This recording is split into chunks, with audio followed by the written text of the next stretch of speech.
Chapter 1. Big Brother is Watching You. It was a bright, cold day in April, and the clocks were striking 13.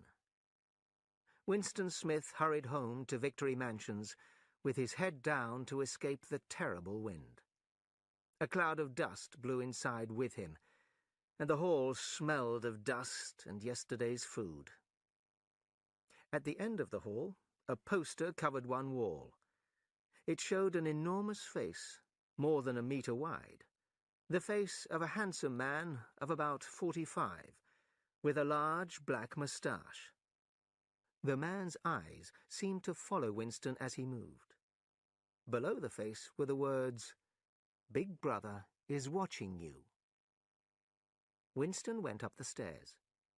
He did not even try the lift. It rarely worked, and, at the moment, the electricity was switched off during the day to save money for Hate Week. The flat was on the 7th floor, and Winston, who was 39 and had a bad knee, went slowly, resting several times on the way. Winston was a small man, and looked even smaller in the blue overalls of the party. His hair was fair, and the skin on his face, which used to be pink, was red and rough from cheap soap, old razor blades, and the cold of the winter that had just ended. Inside his flat, a voice was reading out a list of figures for last year's production of Iron. The voice came from a metal square, a telescreen in the right-hand wall. Winston turned it down, but there was no way of turning it off completely. He moved to the window. Outside, the world looked cold. The wind blew dust and bits of paper around in the street, and there seemed to be no colour in anything, except in the posters that were everywhere. The face with the black moustache looked down from every corner. There was one on the house opposite. "Big Brother is watching you," it said, and the eyes looked into Winston's. Behind him, the voice from the telescreen was still talking about iron. There was now even more iron in Oceania than the 9th three-year plan had demanded. The telescreen had a microphone, so the thought police could listen to Winston at any time of the day or night. They could also watch him through the telescreen. Nobody knew how often they actually did that, but everybody behaved correctly all the time, because the thought police might be watching and listening. Winston kept his back to the telescreen. It was safer that way. They couldn't see your face. He looked out over London, the biggest city in this part of Oceania. The 19th century houses were all falling down. There were holes in the streets where the bombs had fallen. Had it always been like this? He tried to think back to the time when he was a boy, but he could remember nothing. He stared at the Ministry of Truth where he worked. It was an enormous white building, 300 metres high. You could see the white roof, high above the houses, even a kilometre away. From Winston's flat, it was just possible to see the 3 slogans of the party written in enormous letters on the side of the building. War is peace. Freedom is slavery. Ignorance is strength. The Ministry of Truth was called Minitru in Newspeak, the new language of Oceania. Minitru, it was said, had more than 3,000 rooms above the ground, and a similar number below. The people there worked mainly on news and entertainment. High above the surrounding buildings, Winston could also see the Ministry of Peace, where they worked on war. It was called Minipax in Newspeak, and the Ministry of Plenty, Mini Plenty, which was responsible for the economy. And he could see the Ministry of Love, Mini-Love, which was responsible for law and order. The Ministry of Love was the really frightening one. There were no windows in it. Nobody could get anywhere near it unless they had business there. There were guards with guns in black uniforms, even in the streets half a kilometre away. Winston turned round quickly. He smiled. It was a good idea to look happy when you were facing the telescreen. He went to his small kitchen.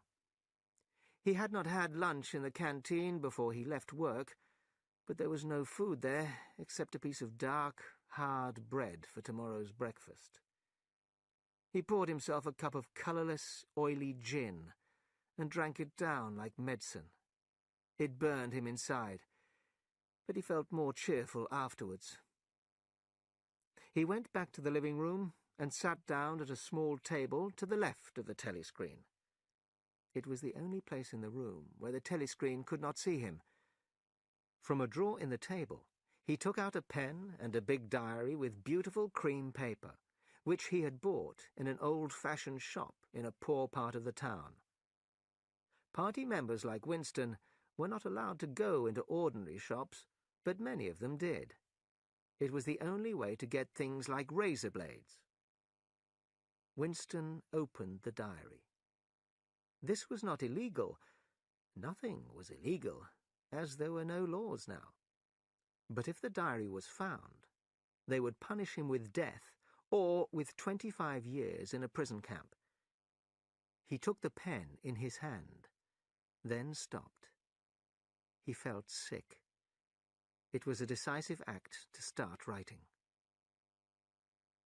Earlier that morning, a terrible noise from the big telescreen at the Ministry of Truth had called all the workers to the centre of the hall for the 2 minutes hate.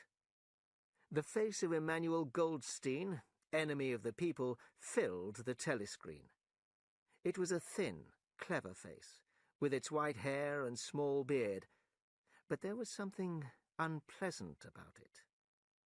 Goldstein began to speak in his sheep-like voice, criticising the party, making nasty attacks on Big Brother, demanding peace with Eurasia. In the past, nobody knew exactly when, Goldstein had been almost as important in the party as Big Brother himself, but then he had worked against the party. Before he could be punished with death, he had escaped. Nobody knew how exactly. Somewhere he was still alive, and all crimes against the party came from his teaching. Behind Goldstein's face on the telescreen were thousands of Eurasian soldiers. Oceania was always at war with either Eurasia or Eastasia. That changed, but the hate for Goldstein never did. The thought police found his spies every day. They were called the Brotherhood, people said, although Winston sometimes asked himself if the Brotherhood really existed. Goldstein had also written a book, a terrible book, a book against the party. It had no title. It was just known as the book. As Goldstein's face filled the telescreen and Eurasian soldiers marched behind him, the hate grew. People jumped up and down, shouting and screaming so they could not hear Goldstein's voice. Winston was shouting too. It was impossible not to. A girl behind him, with thick, dark hair, was screaming, "Pig! Pig!" at Goldstein. And suddenly she picked up a heavy Newspeak dictionary and threw it at the telescreen. It hit Goldstein on the nose and fell to the floor. Winston had often seen this girl at the ministry, but he had never spoken to her. He did not know her name, but he knew she worked in the fiction department. He had seen her with tools, so he guessed she was a mechanic on the story-writing machines. She was a confident-looking girl of about 27, and she walked quickly. She wore the narrow red belt of the Young People's League tied tightly round her overalls. Winston had disliked her from the first moment he saw her. He disliked nearly all women, especially young and pretty ones. The young women were always most loyal to the party and were happiest to spy on others. But this girl was especially dangerous, he thought. Once, when he had seen her in the canteen, She had looked at him in a way that filled him with black terror. He even thought she might be working for the thought police. As the screaming at Goldstein increased, Winston's dislike of the girl turned to hate. He hated her because she was young and pretty. Suddenly, he noticed someone else, sitting near the girl, wearing the black overalls of an inner party member. O'Brien was a large man with a thick neck and glasses. Although he looked frightening, Winston was interested in him. There was sometimes an intelligence in his face that suggested, perhaps, that he might question the official party beliefs. Winston had seen O'Brien about 12 times in almost as many years. Years ago, he had dreamed about O'Brien. He was in a dark room, and O'Brien had said to him, "We shall meet in the place where there is no dark." Winston did not know what that meant, but he was sure it would happen one day. The hate increased. The screaming increased. The voice and face of Goldstein became the voice and face of a real sheep. Then the sheep face became a Eurasian soldier, walking towards them with his gun, so close that some people shut their eyes for a second and moved back in their seats. But at the same moment, the soldier became the face of Big Brother, black-haired, moustached, filling the telescreen. Nobody could hear what Big Brother said, but it was enough that he was speaking to them. Then the face of Big Brother disappeared from the telescreen, and the party slogans came up instead. War is peace. Freedom is slavery. Ignorance is strength. Then everybody started shouting, "B, B, B, B," again and again, slowly, with a long pause between the first B and the second. Of course, Winston shouted too. You had to. But there was a second when the look on his face showed what he was thinking. And at that exact moment, his eyes met O'Brien's.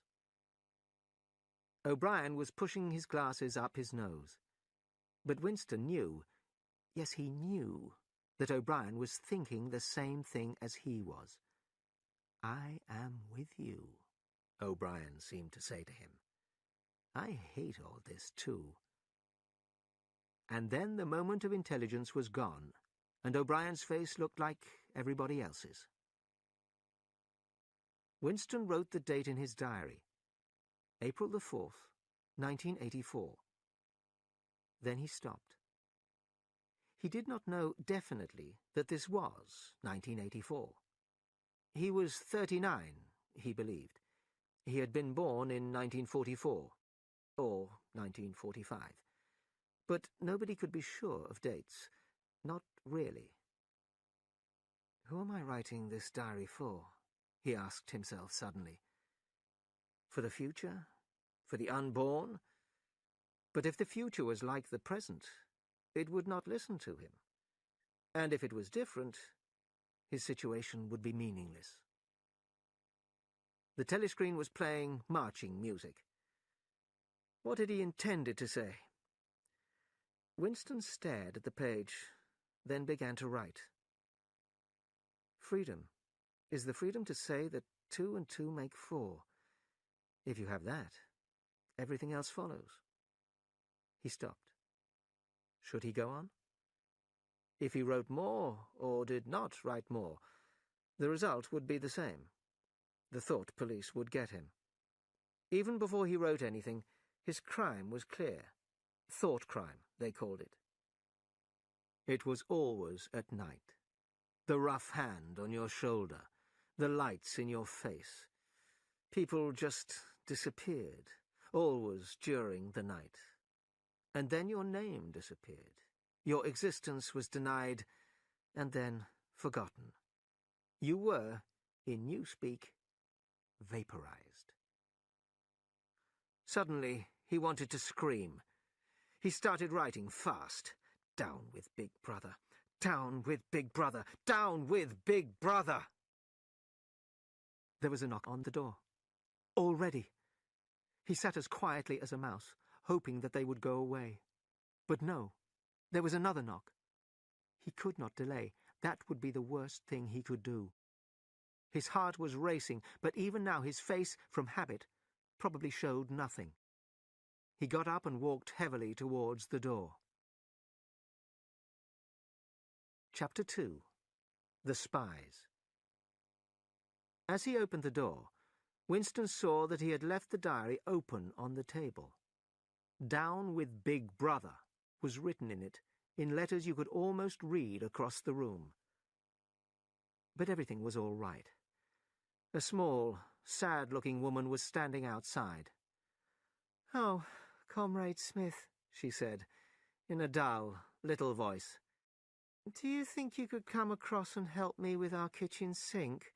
The water isn't running away, and—" It was Mrs. Parsons, his neighbour. She was about 30, but looked much older. Winston followed her into her flat.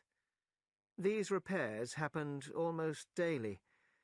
The Victory Mansions flats were old, built in about 1930, and they were falling to pieces. Unless you did the repairs yourself, the party had to agree to them. It could take 2 years to get new glass in a window.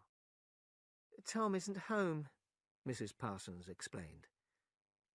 The Parsons flat was bigger than Winston's and unattractive in a different way. Everything was broken. There were sports clothes and sports equipment all over the floor, and dirty dishes on the table. On the walls were the red flags of the Young People's League and the Spies, and a full-size poster of Big Brother. There was the usual smell of old food, but also the smell of old sweat. In another room, someone was singing with the marching music that was still coming from the telescreen. "It's the children," said Mrs. Parsons, looking in fear at the door to the other room.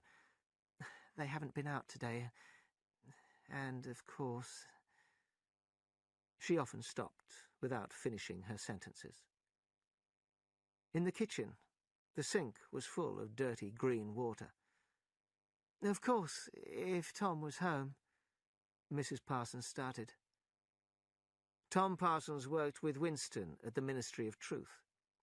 He was a fat but active man who was unbelievably stupid and endlessly enthusiastic.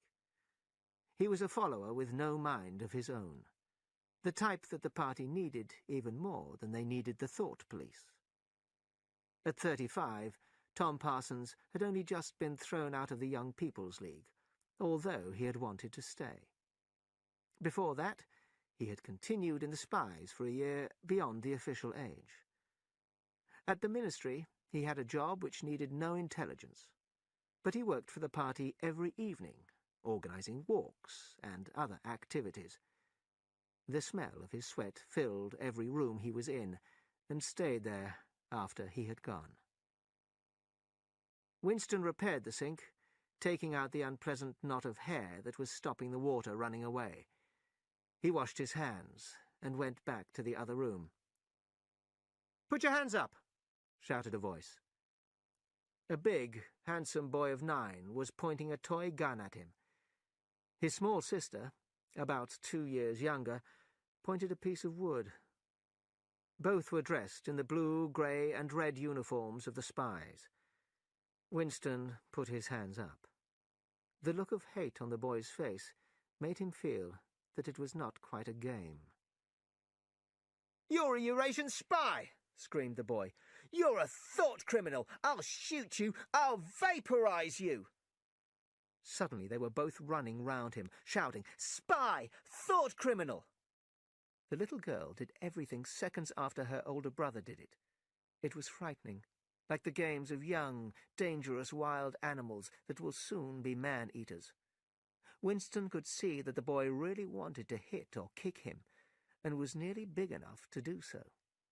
He was glad that the gun in the boy's hand was only a toy. "They wanted to see the Eurasian prisoners hang, but I'm too busy to take them, and Tom's at—" "We want to see them hang!" shouted the boy, and then the girls started shouting it too. Some Eurasian prisoners, guilty of war crimes against Oceania were going to hang slowly in the park that evening.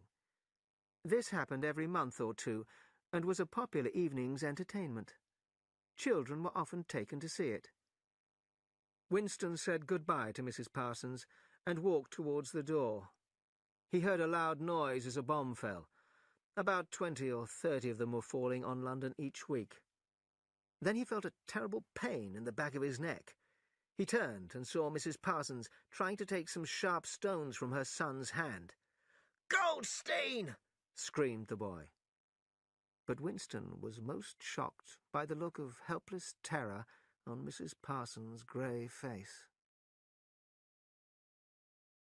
Chapter 3. The Ministry of Truth. Winston pulled the speakwrite towards him and put on his glasses. To the right of the speakwrite there was a small hole. To the left, a larger one. In the office wall there was a third hole, larger than the other two. Messages came to Winston's office through the smallest hole. Newspapers came to him through the middle hole. The largest hole was for waste paper. Hot air carried that away. These large holes were called memory holes for some reason. Today, 4 messages had come through the smallest hole onto his desk. The messages were about changes to the Times newspaper. For example, in Big Brother's speech in the Times of the 17th of March, he had said that South India was safe. The Eurasians would attack North Africa. This had not happened. The Eurasians had attacked South India, not North Africa. Winston had to rewrite part of Big Brother's speech, so you could read in the Times for the 17th of March that Big Brother had known about the attack before it happened. When Winston had finished, his changes to the Times went with the newspaper down the middle hole. A new edition would soon appear with his changes. Every copy of the old edition would disappear, destroyed. The message to Winston with the changes would disappear down the memory hole, to be burned. Every day, newspapers, magazines, photographs, films, posters, and books were all changed. The past was changed. The party was always right. The party had always been right. The records department, where they destroyed all the old copies of everything, was the largest department in the Ministry of Truth. But there was no truth. The new copies were not true, and the old copies had not been true either. For example, the Ministry of Plenty had said they would make 145 million pairs of boots last year. 62 million pairs were made. Winston changed 145 million to 57 million. So the party had made 5 million more boots last year than they expected to. But it was possible that no boots at all were made last year, and it was possible that nobody knew or cared how many boots were made.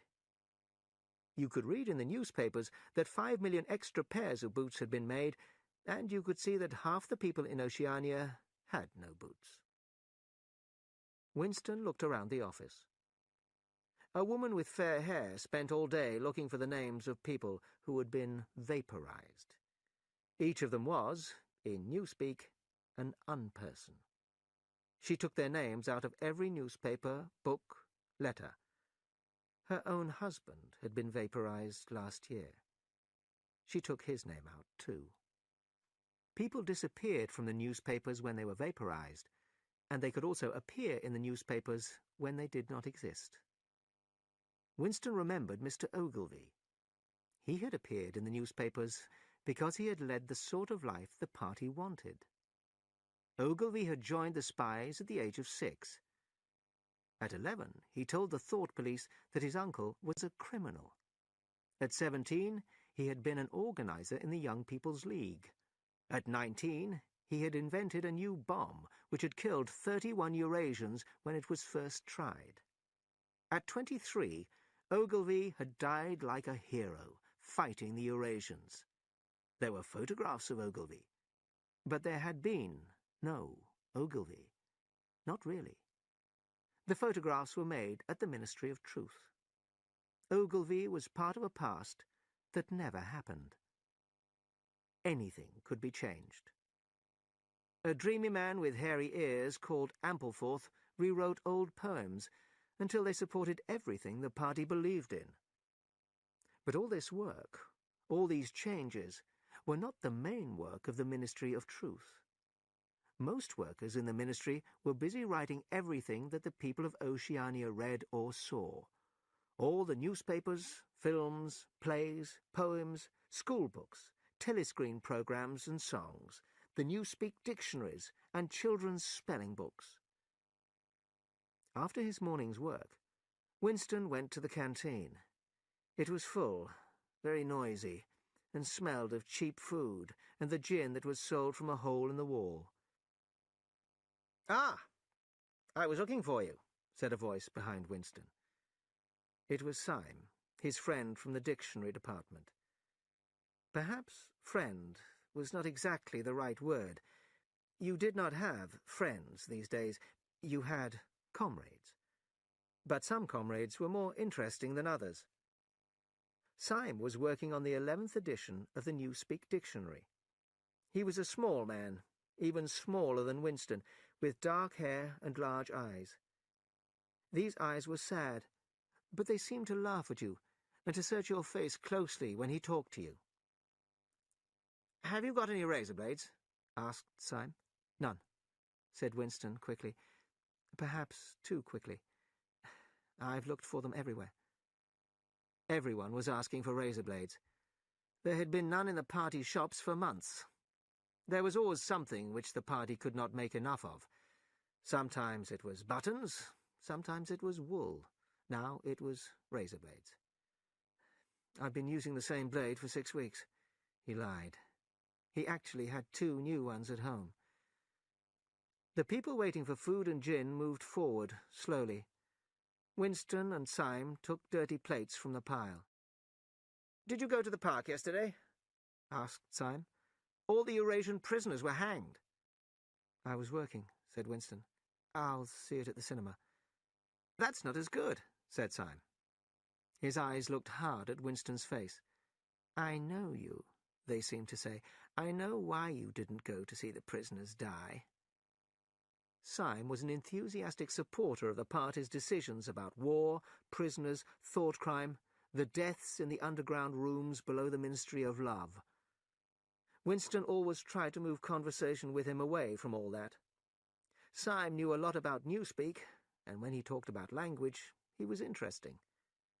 "The prisoners kicked when they were hanged," said Syme. "I always like that. It spoils it when their legs are tied together. And one of them had his tongue hanging right out of his mouth.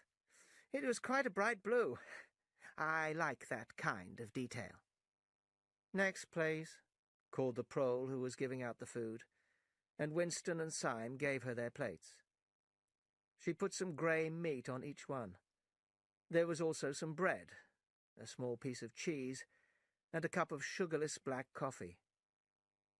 "There's a table there, under that telescreen," said Syme. "Let's get a gin and sit there." The gin was poured for them into big cups, and they walked through the crowded canteen to a metal table. There were some pieces of meat on the table from the last person's meal. They ate in silence. Winston drank down his gin, which brought tears to his eyes. "How's the dictionary?" he said, speaking loudly because of the noise. "I'm on the adjectives," said Syme. "It's wonderful work." His eyes shone. He pushed his plate away, took his bread in one pale hand and his cheese in the other, and put his mouth near Winston's ear so he did not have to shout. "The 11th edition is the final one," he said. "We're building a new language. When we've finished, people like you will have to learn to speak again. You think the main job is inventing new words, don't you? Wrong. We're destroying words. Lots of them. Hundreds of them every day. We're only leaving the really necessary ones, and they'll stay in use for a long time." He ate his bread hungrily. His thin, dark face had come alive, and his eyes were shining like the eyes of a man in love. "It's a beautiful thing to destroy words," he said. "For example, a word like good. If you have good in the language, you don't need bad. You can say ungood." Winston smiled. It was safer not to say anything. Syme continued. "Do you understand? The aim of Newspeak is to narrow thought. In the end, we will make thought crime impossible, because people won't have the words to think the crime. By the year 2050, there will be nobody alive who could even understand this conversation." Except, Winston began, and then stopped. He wanted to say, "Except the proles," but he was not sure if the party would accept the thought. Syme had guessed what he was going to say. "The proles are not really people," he said. "By 2050, earlier probably, you won't need a slogan like 'Freedom is slavery.' The word freedom won't exist. So the whole idea of freedom won't exist either. The Good Party member won't have ideas. If you're a Good Party member, you won't need to think." One of these days, thought Winston, Syme will be vaporized. He's too intelligent. He sees too clearly and speaks too openly. He goes to the Chestnut Tree Cafe, where the painters and musicians go, and where Goldstein himself used to go. The party does not like people like that. One day he will disappear. It is written in his face. Syme looked up. "Here comes Parsons," he said. You could hear his opinion of Parsons in his voice. He thought Parsons was a fool. Winston's neighbour from Victory Mansions was coming towards them. He was a fat, middle-sized man with fair hair and an ugly face. He looked like a little boy in a man's clothes. Winston imagined him wearing not his Blue Party overalls, but the uniform of the spies. Parsons shouted, "Hello, hello," happily, and sat down at the table. He smelled of sweat. Syme took a piece of paper from his pocket with a list of words on it and studied the words with an ink pencil between his fingers. "Look at him, working in the lunch hour," said Parsons. "What have you got there, old boy? Oh, something a bit too clever for me, I expect. Smith, old boy, I'll tell you why I'm chasing you.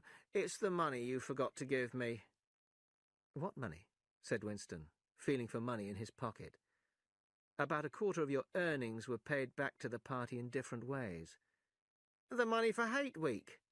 You know I collect the money for Victory Mansions, and we're going to have the best flags around. $2 you promised me." Winston found 2 dirty dollar notes and gave them to Parsons. Parsons wrote $2 very carefully in small, clear letters next to Winston's name in a little notebook. It was clear that he rarely read or wrote.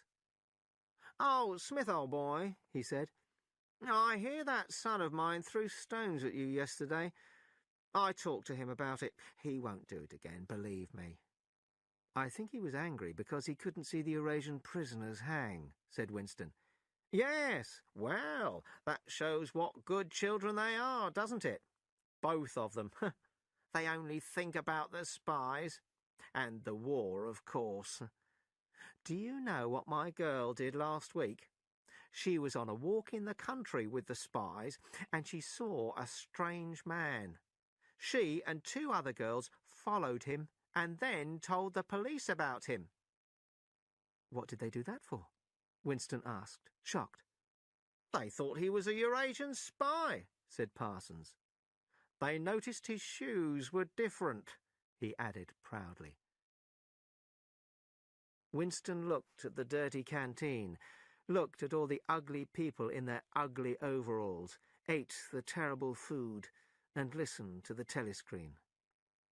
A voice from the Ministry of Plenty was saying that they were all going to get more chocolate.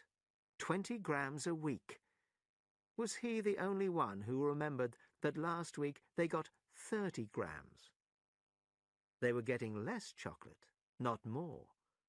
But Parsons would not remember, and even a clever man like Syme found a way to believe it. Winston came out of his sad dream. The girl with dark hair, who he remembered from the 2 Minutes Hate, was at the next table. She was looking at him, but when he looked back at her, she looked away again. Winston was suddenly afraid. Why was she watching him? Was she following him? Perhaps she was not in the thought police, but party members could be even more dangerous as spies. How had he looked when the telescreen voice told them about the chocolate? It was dangerous to look disbelieving. There was even a word for it in newspeak. Face crime, it was called. The girl had turned her back to him again. At that moment, the telescreen told them all to return to work, and the 3 men jumped to their feet. Chapter 4. Own Life. Winston sat at the table and opened his diary. He thought of his parents. He was, he thought, about 10 or 11 years old when his mother disappeared. She was a tall, silent woman with lovely fair hair. He could not remember his father so well. He was dark and thin, and always wore dark clothes. They had both been vaporized in the 1950s. His thoughts moved to other women, and he started writing in the diary. It was 3 years ago. It was on a dark evening, in a narrow side street near one of the big railway stations. She had a young face with thick makeup. I liked the makeup. The whiteness and the bright red lips. No woman in the party wore makeup. There was nobody else in the street and no telescreens. She said $2. It was too difficult to continue. Winston wanted to hit his head against the wall, to kick the table over and throw the diary through the window, anything to stop the memory of that night. It was, of course, illegal to pay a woman for sex, but the punishment was about 5 years in a work camp, not death. The party knew it happened. Some prole women sold themselves for a bottle of gin, and the party didn't worry much about that. The party wanted to stop love and pleasure in sex, not sex itself. A request to marry would be refused if a man and a woman found each other attractive. Sex, to the party, was only necessary to make children. He thought of Catherine, his wife. Winston had been married. He was probably still married. If his wife was dead, nobody had told him. They had lived together for about 15 months, 9, 10, 11 years ago. Catherine was a tall, fair-haired girl who moved well. She had an interesting face, until you found out that there was almost nothing behind it. She believed everything the party said. She had sex only because it was her duty to try and have children. When no children came, they agreed to separate. Every 2 or 3 years since then, Winston had found a prole woman who had agreed to have sex for money. But he wanted his own woman. He finished the story in his diary. When I saw her in the light, she was quite an old woman. She had no teeth at all. But I had sex with her. He had written it down at last, but it did not help. He still wanted to shout and scream. He had walked several kilometers. It was the second time in 3 weeks that he had missed an evening at the party members' club. This was not a good idea. Your attendance at the club was carefully checked. A party member had no free time and was never alone, except in bed. It was dangerous to do anything alone, even go for a walk, There was a word for it in Newspeak. Own life, it was called, meaning separation from everybody else. He was walking in a prole area near a building that had, in the past, been an important railway station. The houses were small and dirty and reminded him of rat holes. There were hundreds of people in the streets, pretty young girls, young men chasing the girls, fat old women, the pretty girls in 10 years' time. Dirty children with no shoes ran through the mud. The people looked at him strangely. The blue overalls of the party were an unusual sight in a street like this. It was unwise to be seen in such places, unless you had a definite reason to be there. The thought police would stop you if they saw you. Suddenly, everybody was shouting and screaming and running back into their rat-hole houses. A man in a black suit ran past Winston and pointed at the sky. "Bomb!" he shouted. "Up there! Bomb!" Winston threw himself to the ground. The proles were usually right when they warned you that a bomb was falling. When he stood up, he was covered with bits of glass from the nearest window. He continued walking. The bomb had destroyed a group of houses 200 meters up the street, and in front of him he saw a human hand cut off at the wrist. He kicked it to the side of the road and turned right, away from the crowd. He was in a narrow street with a few dark little shops among the houses. He seemed to know the place. Of course. He was standing outside the shop where he had bought the diary. He was afraid, suddenly.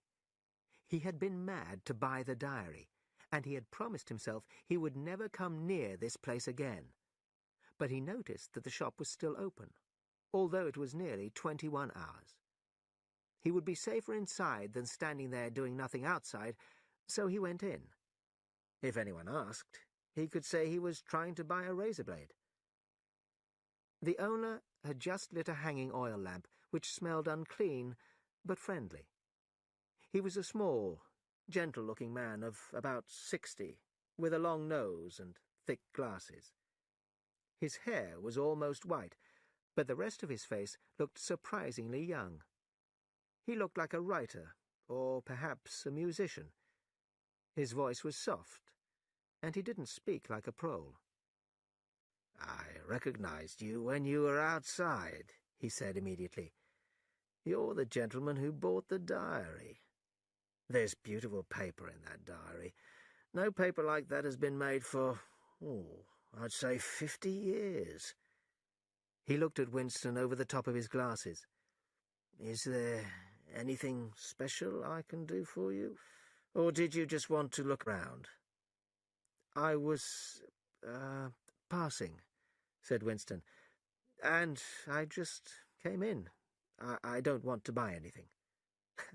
"Well, that's all right," said the shop owner, "because I haven't got much to sell you." He looked round the shop sadly. "Don't tell anyone I said so, but it's difficult to get old things these days. And when you can get them, nobody wants them." The old man's shop was full of things, but they were all cheap and dirty and useless. "There's another room upstairs that you could look at," he said. Winston followed the man upstairs. The room was a bedroom with furniture in it. There was a bed under the window, taking nearly a quarter of the room. "We lived here for 30 years until my wife died," said the old man sadly. "I'm selling the furniture, slowly. That's a beautiful bed, but perhaps it would be too big for you." Winston thought he could probably rent the room for a few dollars a week, if he dared to. It would be so peaceful to live as people used to live in the past, with no voice talking to you, nobody watching you. "There's no telescreen," he said. "Ah," said the old man. "I never had one. Too expensive." There was a picture on the wall. It showed a London church that used to be famous in the days when churches were famous and people still went to them. Winston did not buy the picture, but he stayed in the room talking to the old man whose name, he discovered, was Charrington. Even when he left, He was still thinking about renting the room. But then, as he stepped into the street, his heart turned to ice. A woman in blue overalls was walking towards him, not 10 meters away. It was the girl with dark hair, the one in the Young People's League. The girl must be following him. Even if she was not in the Thought Police, she must be a spy. The Thought Police would come for him one night. They always came at night, and they always caught you. And before they killed you, before you asked them on your knees to forgive you for your thought crime, there would be a lot of pain. Part 2. Acts Against the Party. Chapter 5. A Political Act. 4 days later, he saw the girl with dark hair again. He was walking to the toilets at the Ministry of Truth, and she was coming towards him. She had hurt her hand. She had probably hurt it on one of the story-writing machines. It was a common accident in that department. The girl was about 4 meters away when she fell forwards. As she fell, she hit her hand again and cried out in pain. Winston stopped. The girl got to her knees. Her face had turned a milky yellow color, making her mouth look redder than ever. She looked at him, and her face seemed to show more fear than pain. Winston felt a strange mix of emotions. In front of him was an enemy who was trying to kill him. In front of him also was a human being, in pain, and perhaps with a broken bone. Already he had started to help her. He felt that her pain was in some strange way his own. "You're hurt?" he said. "It's nothing. My arm. It'll be all right in a second." He helped her up. "It's nothing," she repeated. "Thanks, comrade." She walked away quickly. Winston was standing in front of a telescreen, so he did not show any surprise on his face, although it was difficult not to. As he had helped her up, she had put something in his hand. It was a piece of paper. He opened it carefully in his hand in the toilet, but did not try to read it. You could be certain the telescreens would be watching in the toilets. Back in his office, he put the piece of paper down on his desk among the other papers. A few minutes later, he pulled it towards him, with the next job he had to do. On it, in large letters, was written, "I love you." For the rest of the morning, it was very difficult to work. At lunchtime in the canteen, the fool Parsons, still smelling of sweat, did not stop talking to him about all the work he was doing for Hate Week. He saw the girl at the other end of the canteen, at a table with 2 other girls, but she did not look in his direction. In the afternoon, he looked at the words, "I love you," again, and life seemed better. He believed her. He did not think she was in the Thought Police, not now. He wanted to see her again. How? How could he arrange a meeting? It was a week before he saw her again in the canteen. He sat at her table and at that moment saw Ampleforth, the dreamy man with hairy ears who rewrote poems. Ampleforth was walking around with his lunch, looking for a place to sit down. He would certainly sit with Winston if he saw him. Winston had about a minute to arrange something with the girl. He started to eat the watery soup they had been given for lunch. "What time do you leave work?" he said to the girl. 18:30. "Where can we meet?" "Victory Square, near the picture of Big Brother. It's full of telescreens. It doesn't matter if there's a crowd. But don't come near me until you see me among a lot of people. And don't look at me. Just follow me." "What time?" 19 hours. "All right." Ampleforth did not see Winston and sat down at another table. Winston and the girl did not speak again, and they did not look at each other. The girl finished her lunch quickly and left, while Winston stayed to smoke a cigarette. He arrived at Victory Square early. Big Brother's picture looked up at the skies where he had beaten the Eurasian aeroplanes, or East Asian aeroplanes. It had been a few years ago, in the Great Air War. 5 minutes after the time they had arranged, Winston saw the girl near Big Brother's picture, but it was not safe to move closer to her yet. There were not enough people around. But suddenly, some Eurasian prisoners were brought out, and everyone started running across the park. Winston ran too, next to the girl, lost in the crowd. "Can you hear me?" she said. "Yes." "Are you working this Sunday afternoon?" "No." "Then listen carefully. Go—" Like a general in the army, she told him exactly where to go. A half-hour railway journey, turn left outside the station, 2 kilometres along the road, a gate, a path across a field. She seemed to have a map inside her head. "Can you remember all that?" she said finally. "Yes." "What time?" "About 15 hours. You may have to wait. I'll get there by another way." She moved away from him. But at the last moment, while the crowd was still around them, her hand touched his, though they did not dare look at each other. Winston opened the gate and walked along the path across the field. The air was soft and the birds sang. You were not safer in the country than in London. There were no telescreens, of course, but there were microphones, and the thought police often waited at railway stations. But the girl was clearly experienced, which made him feel braver. He had no watch, but it could not be 15 hours yet, so he started to pick flowers. A hand fell lightly on his shoulder. He looked up. It was the girl, shaking her head as a warning to stay silent.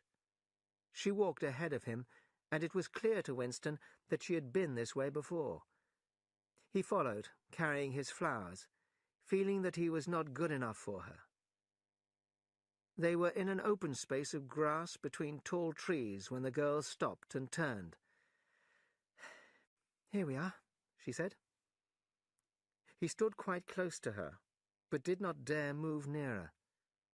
"I didn't want to say anything on the path, because there might be microphones there, but we're all right here." He still was not brave enough to go near her. "We're all right here?" he repeated stupidly. "Yes. Look at the trees." They were small and thin. "There's nothing big enough to hide a microphone in, and I've been here before." He had managed to move closer to her now. She stood in front of him with a smile on her face. His flowers had fallen to the ground. He took her hand. "Until now, I didn't even know what colour your eyes were," he said. "They were brown, light brown.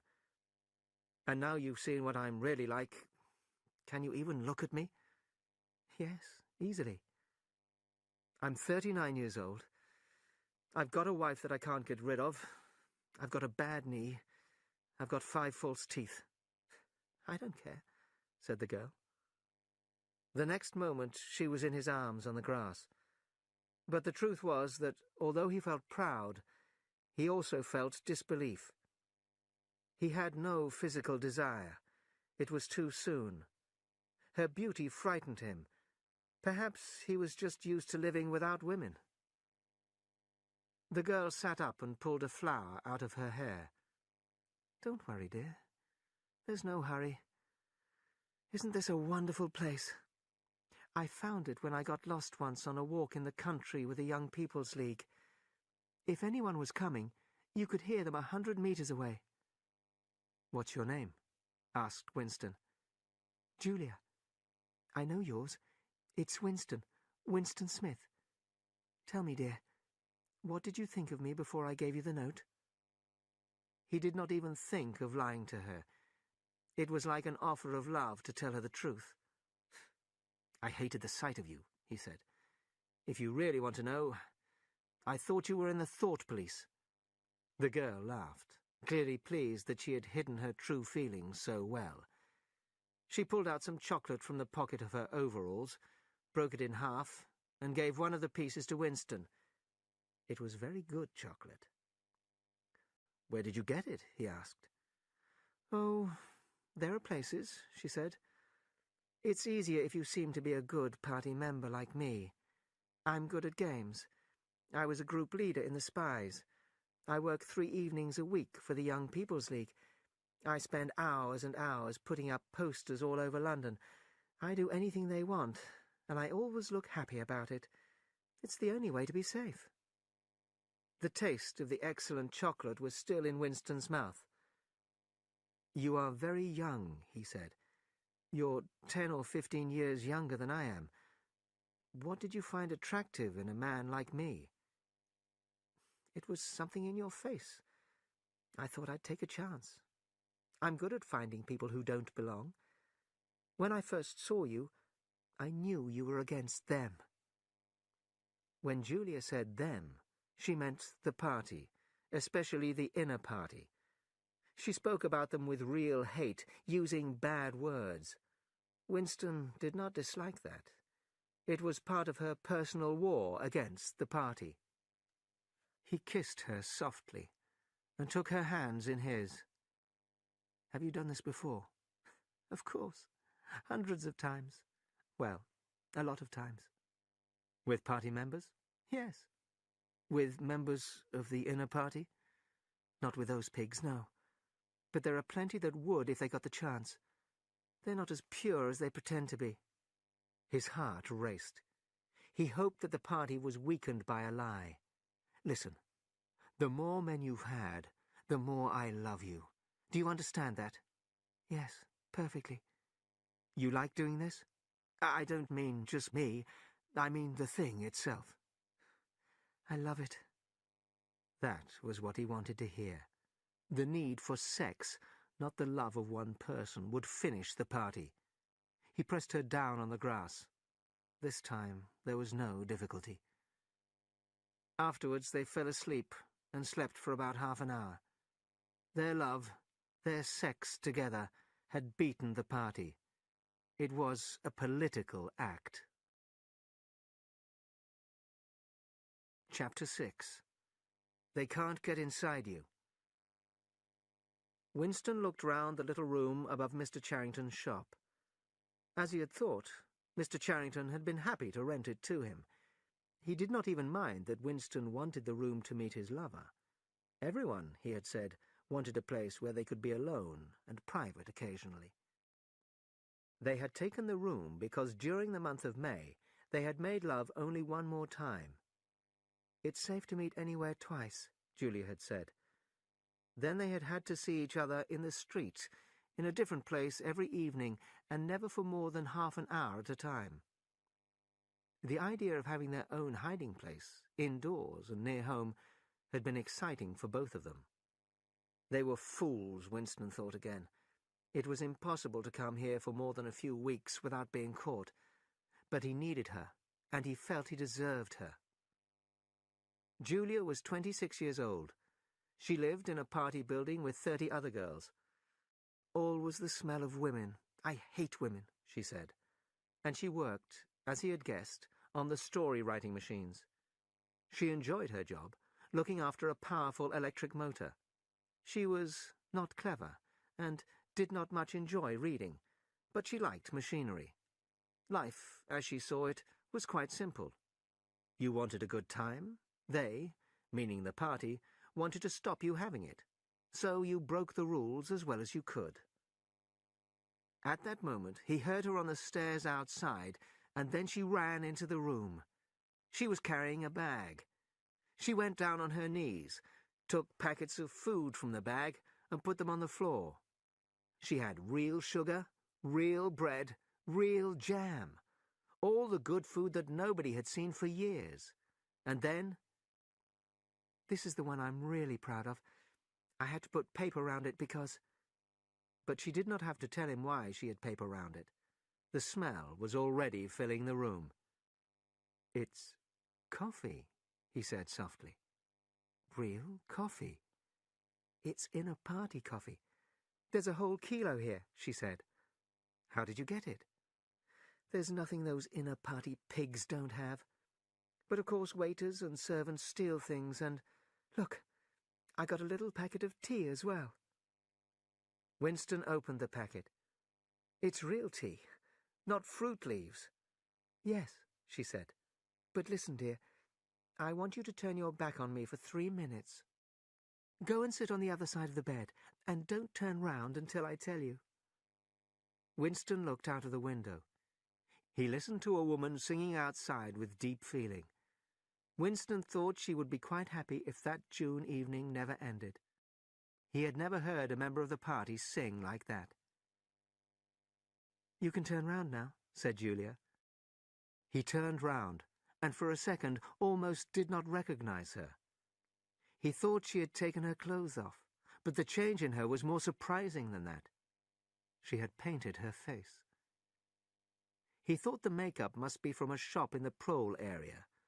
Her lips were red, her face was smooth. There was even something under her eyes to make them brighter. It was not well done, but Winston did not know that. He had never before seen a woman in the party with makeup on. Julia looked prettier and much more like a woman. He took her in his arms. "Do you know what I'm going to do next?" she said. "I'm going to get a real woman's dress from somewhere and wear it instead of these horrible overalls. In this room, I'm going to be a woman, not a party comrade." After they made love, they fell asleep, and when Winston woke up, the hands on the clock showed nearly 9, 21 hours. He did not move because Julia was sleeping with her head on his arm. Most of her makeup was on the pillow or on him. They had never talked about marriage. It was impossible, even if Catherine died. Winston had told Julia about Catherine. She was good-thinkful in newspeak, unable to think a bad thought. She did not like sex. It was just our duty to the party. Julia had said it for him. Just to have children. Children who would one day spy on their parents and tell the party if they said or did anything wrong. In this way, the family had become part of the thought police. Catherine had not told the thought police about Winston only because she was too stupid to understand his opinions. Winston had thought about killing Catherine, and once nearly did. But now he and Julia were dead. When you disobeyed the party, you were dead. Julia woke up and put her hands over her eyes. "We are the dead," Winston said. "We're not dead yet," said Julia, pressing her body against his. "We may be together for another 6 months, a year. When they find us, there will be nothing either of us can do for the other."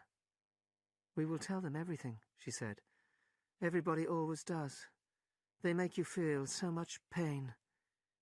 "Even if we tell them everything, that's not a betrayal. The betrayal would only be if they made me stop loving you." She thought about that. "They can't do that," she said finally. "It's the one thing they can't do. They can make you say anything, anything, but they can't make you believe it. They can't get inside you." "No," he said, a little more hopefully. "No, that's quite true. They can't get inside you." "I'll get up and make some coffee," she said. "We've got an hour.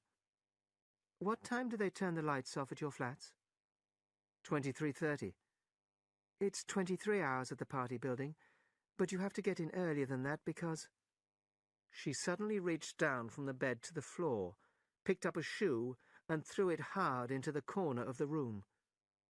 "What was it?" he said in surprise. "A rat. I saw his horrible little nose. There's a hole down there. I frightened him, I think." "Rats," said Winston quietly. "In this room?" "They're everywhere," said Julia, without much interest, as she lay down again. "We've even got them in the kitchen at the party building. Did you know they attack children? In some parts of London, a woman daren't leave a baby alone for 2 minutes. The big brown ones are the worst. They—" "Stop! Stop!" said Winston, his eyes tightly shut. "Dearest, you've gone quite pale. What's the matter?" "They are the most horrible things in the world. Rats." She put her arms round him, but he did not reopen his eyes immediately. "I'm sorry," he said. "It's nothing. I don't like rats, that's all." "Don't worry, dear. We won't have the dirty animals in here. I'll put something over the hole before we go." Julia got out of bed, put on her overalls and made the coffee. The smell was so powerful and exciting that they shut the window, worried that somebody outside would notice it and ask questions. And they could taste the real sugar in the coffee. It was even better than the taste of the coffee itself. Julia walked round the room with one hand in her pocket and a piece of bread and jam in the other. She looked at the books without interest. She told Winston the best way to repair the table. She sat down in the old armchair to see if it was comfortable.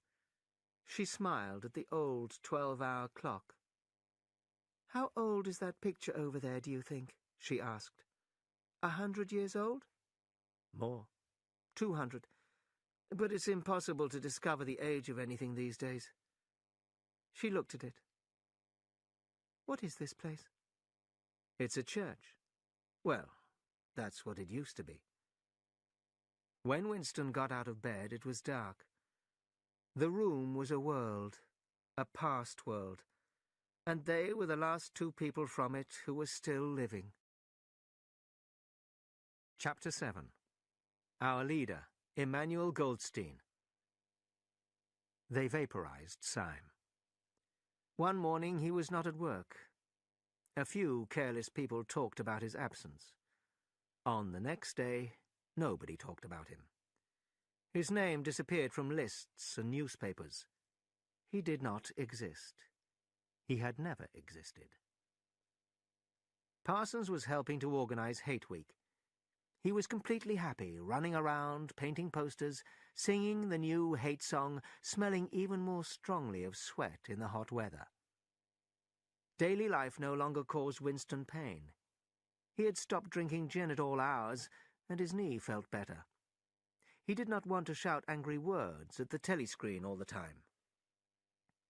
He met Julia 4, 5, 6, 7 times during the month of June. It was so hot at the end of the month that they lay on the bed in the room over Mr. Charrington's shop without clothes on. The rat had never come back.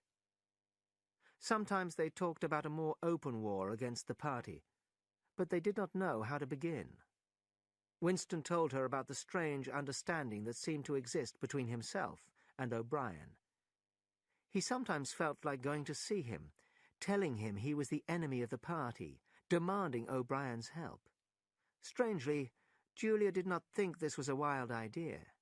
She judged people by their faces, and it seemed natural to her that the look in O'Brien's eyes made Winston believe in him. Also, she thought that everybody secretly hated the party, although she did not believe in Goldstein and the Brotherhood. She thought the party had invented them. And then at last it happened.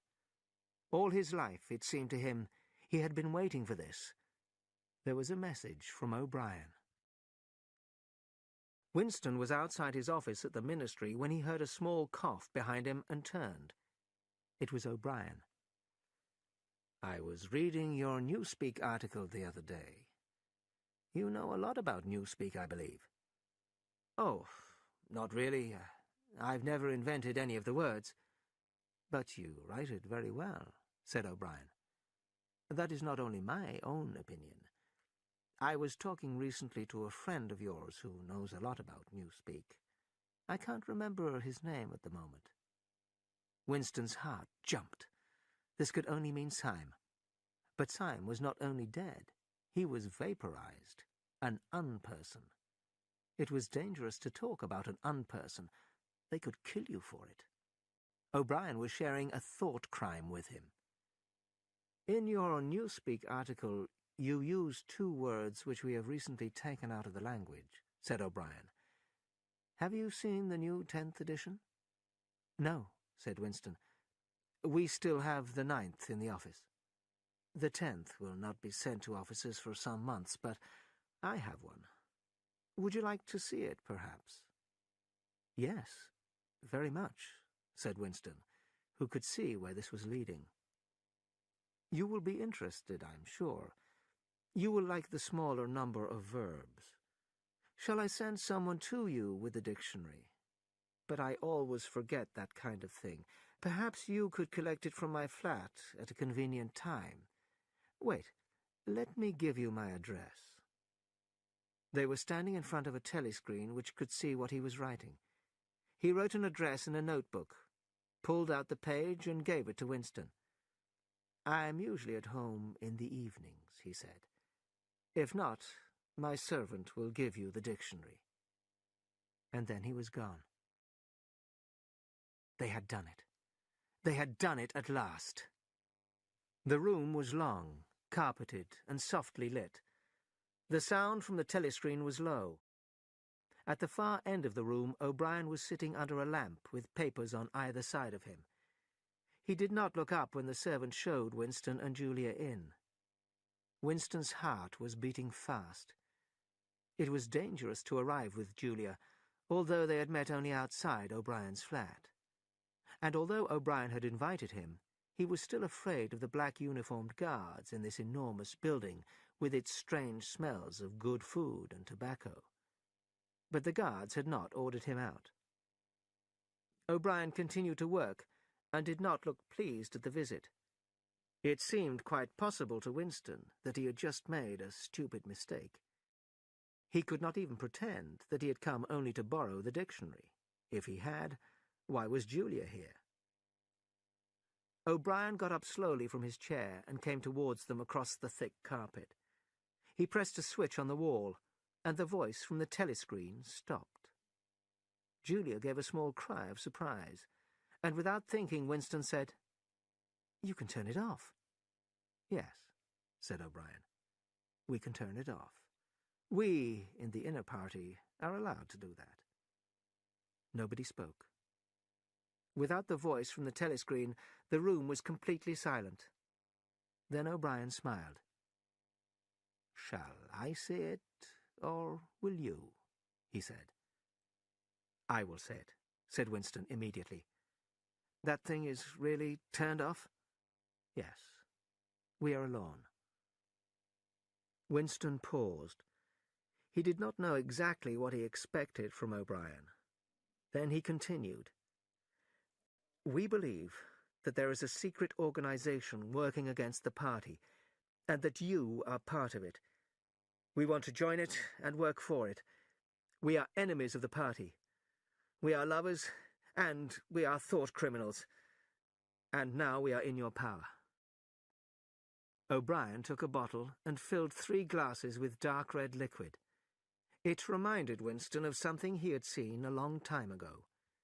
Julia picked up her glass and smelled the liquid with great interest. "It is called wine," said O'Brien with a small smile. "Not much of it gets to ordinary party members, I'm afraid." His face became serious again, and he lifted his glass. "To our leader," he said. "To Emmanuel Goldstein." Winston lifted his glass, wide-eyed. Wine was a thing he had read and dreamed about. For some reason, he always thought it tasted sweet, but it tasted of nothing. The truth was that after years of drinking gin, he could taste almost nothing. "So, Goldstein is a real person," he said. "Yes, he is. And he is alive. Where, I do not know." "And the Brotherhood is real, too? It was not invented by the thought police?" "No, it is real. But you will never learn much more about the Brotherhood than that." He looked at his watch. "It is unwise even for me to turn the telescreen off for more than half an hour. It was a mistake for both of you to arrive here together, and you, comrade," he looked at Julia, "will have to leave first. We have about 20 minutes. Now, what are you prepared to do?" "Anything that we can," said Winston. O'Brien had turned himself a little in his chair, so that he was looking at Winston. He seemed to think that Winston could answer for Julia.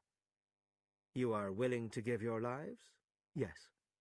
"You are willing to murder another person?" "Yes." "You are willing to cause the death of hundreds of innocent people?" "Yes." "If, for example, It would help us to blind a child and destroy its face. Would you do that? Yes. Are you willing to kill yourselves if we order you to do so? Yes. You are willing, the two of you, to separate and never see each other again? No! Shouted Julia. It seemed to Winston that a long time passed before he answered. No, he said finally. You did well to tell me, said O'Brien. It is necessary for us to know everything. O'Brien started walking up and down, one hand in the pocket of his black overalls, the other holding a cigarette. You understand, he said, that secrets will always be kept from you. You will receive orders, and you will obey them without knowing why. Later, I shall send you a book by Emmanuel Goldstein. When you have read the book, you will be full members of the Brotherhood. When you are finally caught, you will get no help. Sometimes we are able to get a razor blade into the prison to silence someone, but you are more likely to tell them all you know, although you will not know very much. We are the dead. We are fighting for a better life for people in the future. He stopped and looked at his watch. It is almost time for you to leave, comrade, he said to Julia. Wait, there is still some wine. He filled the glasses and held up his own glass. What shall we drink to? To the death of Big Brother? To the future? To the past, said Winston. Yes, the past is more important, said O'Brien seriously. They finished the wine, and a moment later Julia stood up to go. When she had left, Winston stood up, and he and O'Brien shook hands. At the door he looked back, but O'Brien was already at his desk, doing his important work for the party. Chapter 8. Doublethink. On the 6th day of Hate Week, just before 2,000 Eurasian prisoners were hanged in the park, the people of Oceania were told that they were not at war with Eurasia now. They were at war with Eastasia, and Eurasia was a friend. You could hear it on the telescreens. Oceania was at war with Eastasia. Oceania had always been at war with Eastasia. Winston had worked more than 90 hours in the last 5 days of Hate Week.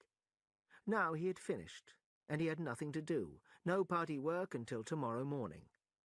Slowly, in the afternoon sunshine, he walked up a narrow street to Mr. Charrington's shop, watching for the thought police, but sure, although he had no reason to be sure, that he was safe. In his case, heavy against his legs, he carried the book, Goldstein's book. He had had it for 6 days, but had not looked at it yet. Tired but not sleepy, he climbed the stairs above Mr. Charrington's shop. He opened the window and put the water on for coffee. Julia would be here soon. He took Goldstein's book out of his case and opened it. Then he heard Julia coming up the stairs and jumped out of his chair to meet her. She put her brown tool bag on the floor and threw herself into his arms. It was more than a week since they had seen each other. "I've got the book," he said. "Oh, you've got it. Good," she said, without much interest, and almost immediately bent down to make the coffee. They did not talk about the book again until they had been in bed for half an hour. It was evening, and just cool enough to have a blanket over them. Julia was falling asleep by his side. Winston picked the book up from the floor and sat up in bed. "We must read it," he said. "You too. All members of the Brotherhood have to read it." "You read it," she said with her eyes shut. "Read it to me, that's the best way. Then you can explain it to me." The clock's hands said 6, meaning 18. They had 3 or 4 hours ahead of them. He put the book against his knee and began reading. There have always been 3 kinds of people in the world: the high, the middle, and the low. The world has changed, but society always contains these 3 groups. "Julia, are you awake?" said Winston. Yes, my love, I'm listening. The aims of the three groups are completely different. The high want to stay where they are. The middle want to change places with the high. Sometimes the low have no aim at all, because they are too tired from endless boring work to have an aim. If they do have one, they want to live in a new world where all people are equal. At the beginning of the 20th century, this equality became possible for the first time because machines did so much of the work. A centuries-old dream seemed to be coming true. But in the early 1930s, the high group saw the danger, to them, of equality for all, and did everything possible to stop it. The individual suffered in ways that he had not suffered for centuries. Prisoners of war were sent into slavery or hanged. Thousands were sent to prison, although they had broken no law. The populations of whole countries were forced to leave their homes. And all this was defended and even supported by people who said they believed in progress. The people who entered the new high group were from the professions: scientists, teachers, journalists. They used newspapers, radio, film and television to control people's thoughts. When a television that could both send and receive information was invented, private life came to an end. Every individual, or at least every important individual, could be watched 24 hours a day. For the first time, it was possible to force people to obey the party and to share the party's opinion on all subjects. After the 1950s and 1960s, the danger of equality had been ended, and society had regrouped itself, as always, into high, middle, and low. But the new high group, for the first time, knew how to stay in that position forever. First, in the middle years of the 20th century, the party made sure that it owned all the property, all the factories, land, houses, everything except really small pieces of personal property. This meant that a few people, the inner party, owned almost everything, and the middle and low groups owned nearly nothing. There was therefore no hope of moving up in society by becoming richer and owning more. But the problem of staying in power is more complicated than that. In the past, high groups have fallen from power, either because they have lost control of the middle or low groups, or because they have become too weak, or because they have been attacked and beaten by an army from outside. After the middle of the century, there was really no more danger from the middle or low groups. The party had made itself stronger by killing all of its first leaders, people like Jones, Aronson, and Rutherford. By 1970, Big Brother was the only leader, and Emmanuel Goldstein was in hiding somewhere. The party then kept itself strong. The child of inner party parents is not born into the inner party. There is an examination, taken at the age of 16. Weak inner party members are moved down, and clever outer party members are allowed to move up. Although proles do not usually move up into the party always stops itself from becoming stupid or weak. The party has also made attack from the outside impossible. There are now only 3 great countries in the world. They are always at war, but none of them can win or even wishes to win these wars. Following the idea of doublethink, the mind of the party, which controls us all, both knows and does not know the aim of these wars. The aim is to use everything that a country produces without making its people richer. If people became richer, there would be an end to the worlds of the high, the middle, and the low. The low and the middle would not wish to stay in their places, and would not need to. The middle and low are kept in their places by their belief in the wars that none of the 3 countries can win. So the party has to end independent thought and make people believe everything they are told. The party must know what every person is thinking, so they never want to end the war. War continues, always and forever. People are given somewhere to live, something to wear, and something to eat. That is all they need, and they must never want more. They are given work, but only the thought police do their work really well. All good things in the world of Oceania today, all knowledge, all happiness, come from Big Brother. Nobody has ever seen Big Brother. He is a face on posters, a voice on the telescreen. We can be sure that he will never die. Big Brother is the way the party shows itself to the people. Below Big Brother comes the inner party, which is now 6 million people, less than 2% of the population of Oceania. Below the inner party comes the outer party. The inner party is like the mind of the party, and the outer party is like its hands. Below that come the millions of people we call the proles, about 85% of the population. A party member lives under the eye of the thought police from birth to death. Even when he is alone, he can never be sure he is alone. He will never make a free choice in his life. But there is no law and there are no rules. They are not necessary. Most people know what they must do. In newspeak, they are good thinkers. And since party members were children, they have been trained in 3 more newspeak words: crime stop, black-white, and double-think. Even young children are taught crime stop. It means stopping before you think a wrong thought. When you are trained in crime stop, you cannot think a thought against the party. You think only what the party wants you to think. But the party wants people to think different thoughts all the time. The important word here is black-white.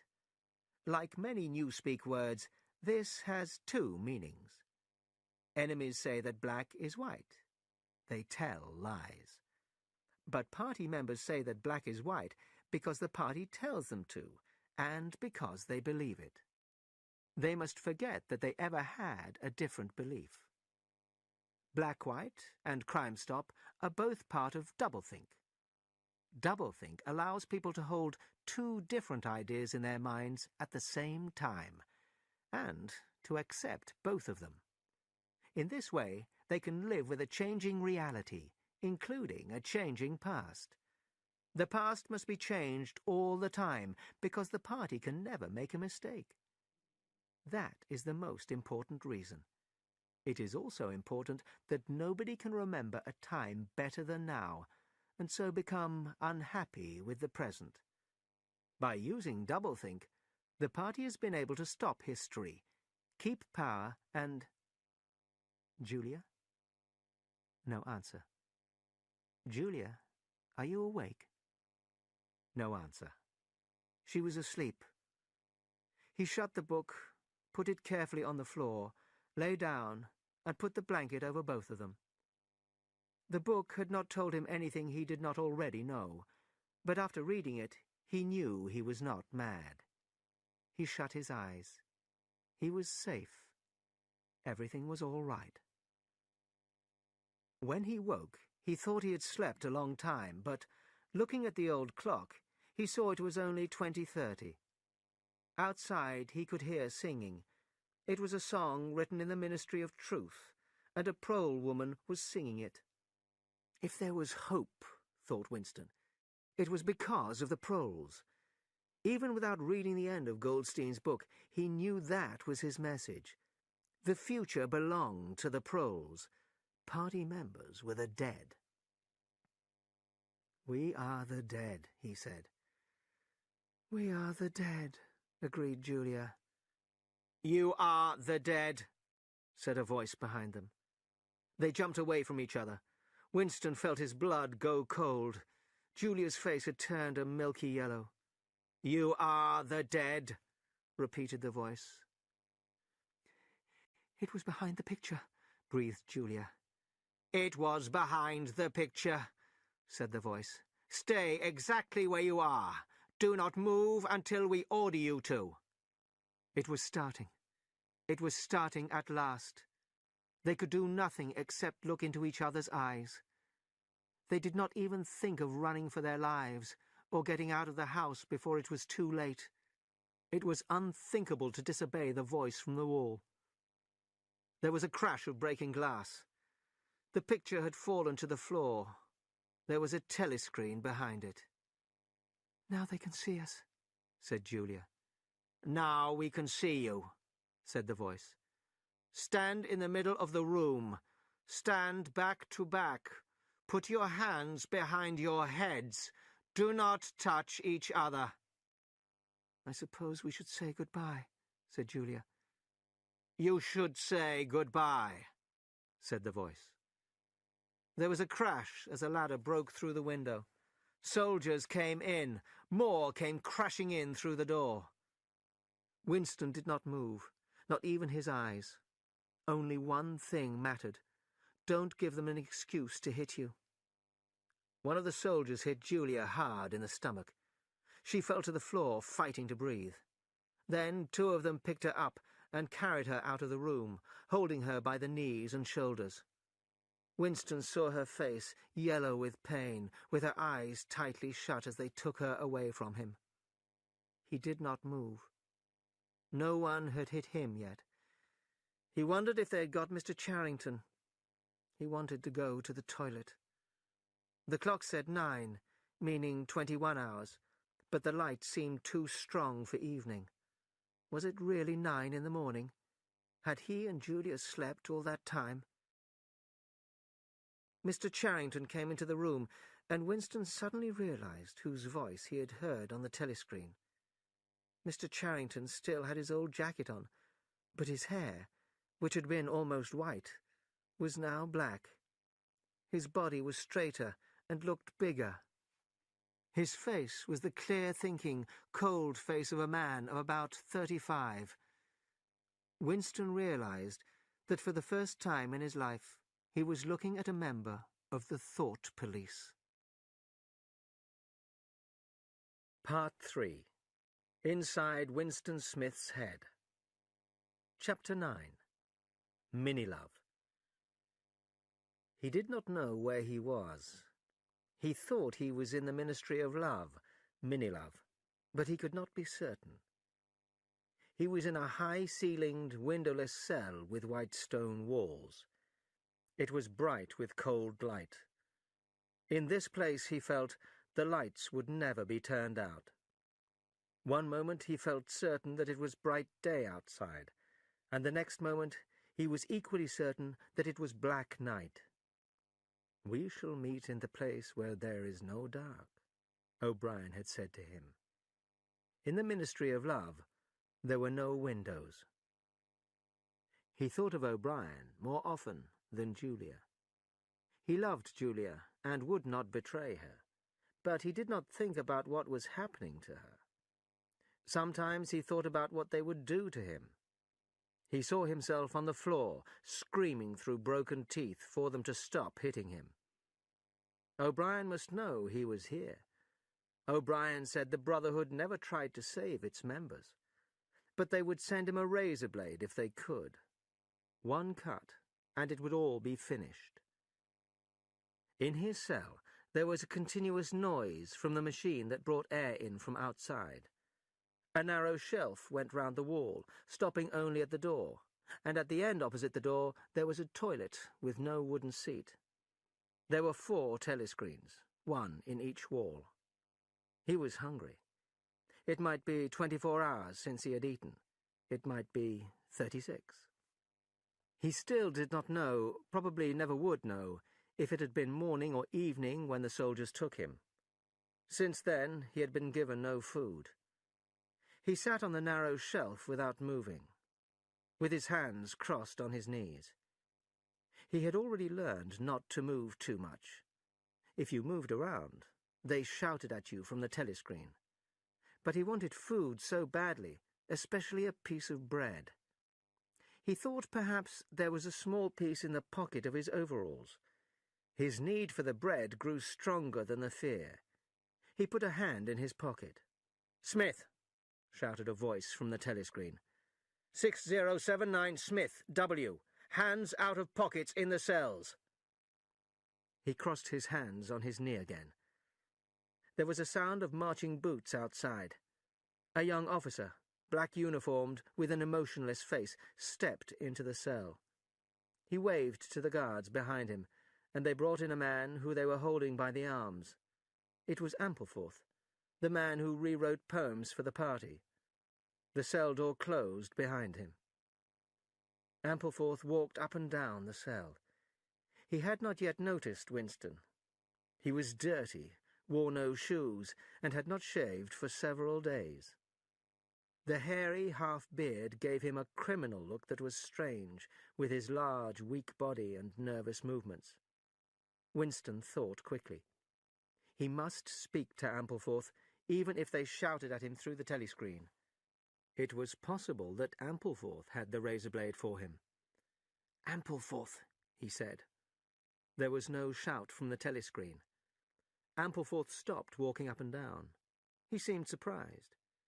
It took him a moment to recognize Winston. "Ah, Smith," he said. "You too. What are you in for?" Ampleforth put a hand to his head, trying to remember.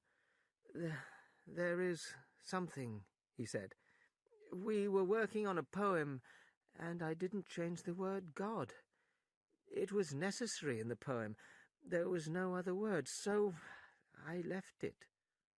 For a moment he looked happy, pleased with his work on the poem. "Do you know what time of day it is?" asked Winston. Ampleforth looked surprised. "I hadn't thought about it. They took me. It could be 2 days ago, perhaps 3. He looked round the cell. "There is no difference between night and day in this place. You can never know the time."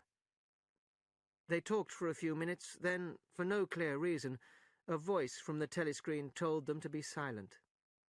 Winston sat quietly, his hands crossed. Ampleforth was too large for the narrow shelf, and moved from side to side. Time passed. 20 minutes, an hour. Again there was a sound of boots. Winston's stomach turned to water. Soon, very soon, perhaps now, the boots would come for him. The door opened. The cold-faced young officer stepped into the cell. He waved his arm at Ampleforth. "Room 101, he said. Ampleforth marched out between the guards. He looked a little worried, but did not seem to understand what was happening to him. More time passed. It seemed like a long time to Winston. He had only 6 thoughts: the pain in his stomach, a piece of bread, the blood and the screaming, O'Brien, Julia, the razor blade. Then his stomach turned to water again as he heard the boots outside. The door was opened, and a smell of sweat came in with the cold air. Parsons walked into the cell. "You here?" Winston cried out in surprise. Parsons did not seem interested in Winston or surprised to see him. He looked completely without hope. "What are you in for?" said Winston. "Thought crime," said Parsons, almost crying. "They won't shoot me, will they? I mean, they don't shoot you when you haven't done anything, just thought. And they'll know everything I've done for the party, won't they? I'll just get 5 years, don't you think? Or even 10 years. Someone like me could really help the party in prison. They wouldn't shoot me for just one mistake." "Are you guilty?" said Winston. "Of course I'm guilty," said Parsons, looking at the telescreen as he spoke. "I wouldn't be here if I wasn't. Thought crime is a terrible thing. Do you know how it happened? In my sleep. Yes, there I was, working away for the party. I never knew I had any bad stuff in my mind at all. And then I started talking in my sleep. Do you know what I said? I said, 'Down with Big Brother.' Do you know what I'm going to say to them? I'm going to say, 'Thank you for saving me.'" "Who told them about you?" said Winston. "My little daughter," said Parsons, sad but proud. He walked up and down a few more times, looking hard at the toilet. "Excuse me, old man," he said. I can't help it. It's the waiting. Parsons took his trousers down. Winston covered his face with his hands. "Smith!" shouted the voice from the telescreen. 6079 Smith W. Uncover your face. No faces covered in the cells. Winston uncovered his face. Parsons used the toilet, loudly and horribly. The cell smelled terrible for hours afterwards. Parsons was taken out. More men and women were brought in and taken out again by the guards. One woman was sent to room 101 and seemed to become smaller and change colour as she heard the words. "Comrade, officer," she cried, "you don't have to take me to that place. Haven't I told you everything already? I'll say anything. Just write it down and I'll say it, not room 101. Room 101, said the guard. A long time passed. Winston was alone, and had been alone for hours. Sometimes he thought of O'Brien and the razor blade, but with less and less hope. He also thought less clearly of Julia. He thought that if she were in pain, and he could double his own pain to help her, he would do it. He heard the boots again. O'Brien came in. Winston got to his feet. The shock made him forget the telescreen for the first time in years. "They've got you too!" he shouted out. "They got me a long time ago," said O'Brien with a small smile. He stepped to one side. Behind him there was a large guard with a heavy stick in his hand. "You knew this, Winston," said O'Brien. "You have always known it." Yes, he had always known it. But there was no time to think of that. The heavy stick in the guard's hand might hit him anywhere, on his head, ear, arm, elbow. The elbow! He had gone down on his knees, holding the pain in his elbow with the other hand. There was an explosion of yellow light. The pain was unbelievable, but the guard had only hit him once. They were both looking down at him, and the guard was laughing. Well, one question was answered. You could never, for any reason on earth, wish for more pain. You only wished for one thing, that it would stop. Nothing in the world was as bad as physical pain. With pain, there are no heroes. No heroes, he thought again and again, as he lay screaming on the floor, holding his useless left arm. Chapter 10. 2 and 2 make 5. He was lying on a bed, and he could not move. There was a strong light in his face. The damage to his elbow had only been the start of it.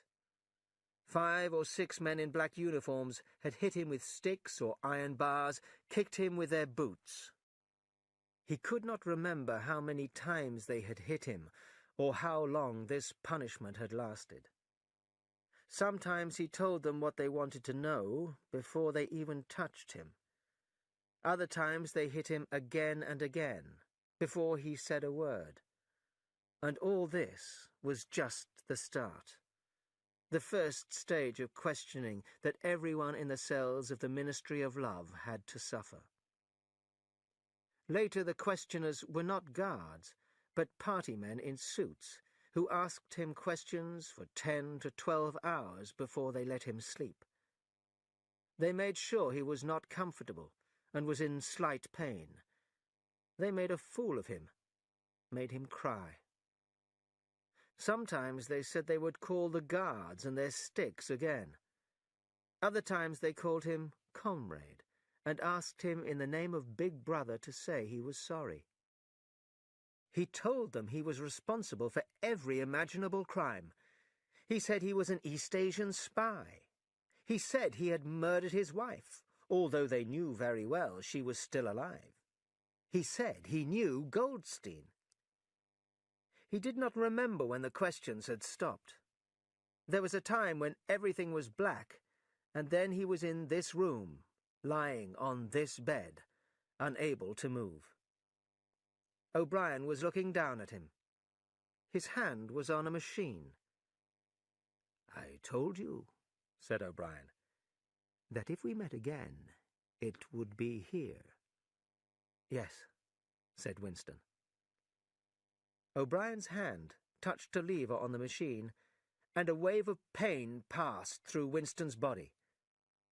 "That was 40, said O'Brien.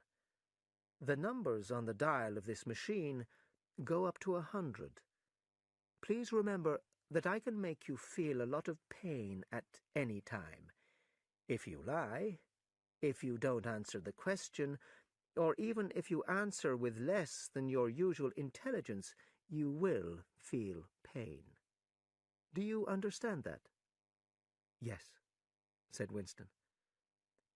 "Do you remember," O'Brien continued, "writing in your diary, 'Freedom is the freedom to say that 2 and 2 make 4'? "Yes," said Winston. O'Brien held up his left hand, its back towards Winston, with the thumb hidden and 4 fingers pointing forward. "How many fingers am I holding up, Winston?" "4. "And if the party says that it is not 4 but 5, then how many?" "4. The word ended in a shout of pain. The dial on the machine showed 55. Winston could not stop himself from crying. O'Brien touched the lever, moving it just a little, and the pain grew slightly less. "How many fingers, Winston?" "4. O'Brien moved the lever, and the dial showed 60. "How many fingers, Winston?" "4! 4! What else can I say? 4!" The fingers swam in front of his eyes, unclear, but still 4. 4 of them. "How many fingers, Winston?" "4! Stop it! Stop it!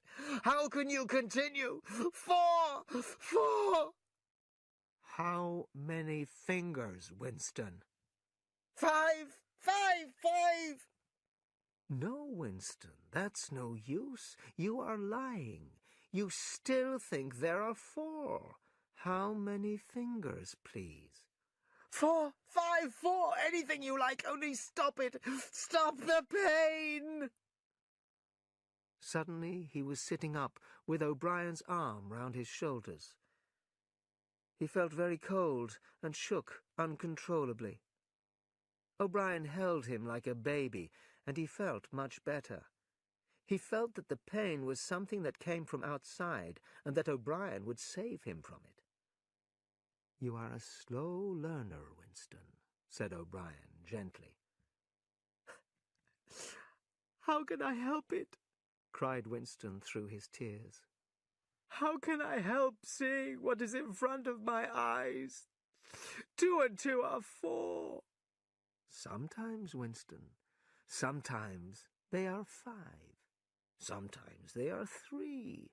Sometimes they are all of them. You must try harder." He put Winston back down on the bed. "Again," he said. The pain flamed through Winston's body. The dial was at 70, then 75. He had shut his eyes this time. He knew that the fingers were still there, and still 4. He had to stay alive until the pain was over. He did not notice whether he was crying out or not. The pain grew less again. He opened his eyes. "How many fingers, Winston?" 4. I would see 5 if I could. I am trying to see 5. "Which do you wish? To make me believe that you see 5, or really to see them?" "Really to see them." "Again," said O'Brien. Perhaps the machine was at 80, 90. Winston could remember only now and again why the pain was happening. In front of his eyes, a forest of fingers seemed to be moving in a kind of dance. He was trying to count them. He could not remember why. He knew only that it was impossible to count them, and this was because 4 was, in some strange way, the same as 5. He shut his eyes again. "How many fingers am I holding up, Winston?" "I don't know. I don't know. You will kill me if you do that again. 4, 5, 6, I honestly don't know." "Better," said O'Brien. Winston wanted to reach out his hand and touch O'Brien's arm, but he could not move. The old feeling about him came back. It did not matter if O'Brien was a friend or an enemy. O'Brien was a person he could talk to. Perhaps people did not want to be loved as much as understood. O'Brien had caused him unbelievable pain, and soon would probably kill him. It made no difference. They shared the same experiences. There was a place where they could meet and talk. O'Brien was looking down at him with a look that suggested he felt the same thing. When he spoke, it was like talking to a friend. "Do you know where you are, Winston?" he said. "I don't know. I can guess. In the Ministry of Love." "Do you know how long you have been here?" "I don't know. Days, weeks, months. I think it is months." "And why do you think we bring people to this place?" "To make them tell you about their crimes." "No, that is not the reason." "To punish them." "No!" shouted O'Brien. His face and voice were angry. "No! Not just to hear about your crimes. Not just to punish you. Shall I tell you why we have brought you here? To make you better. Your crimes do not interest us. Your actions do not interest us.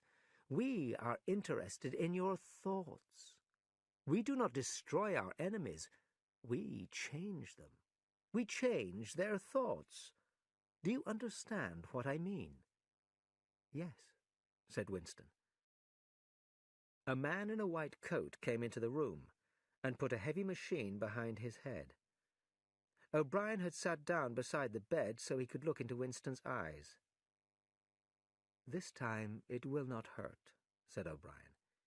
"Keep looking at me." Then he turned to the man in the white coat.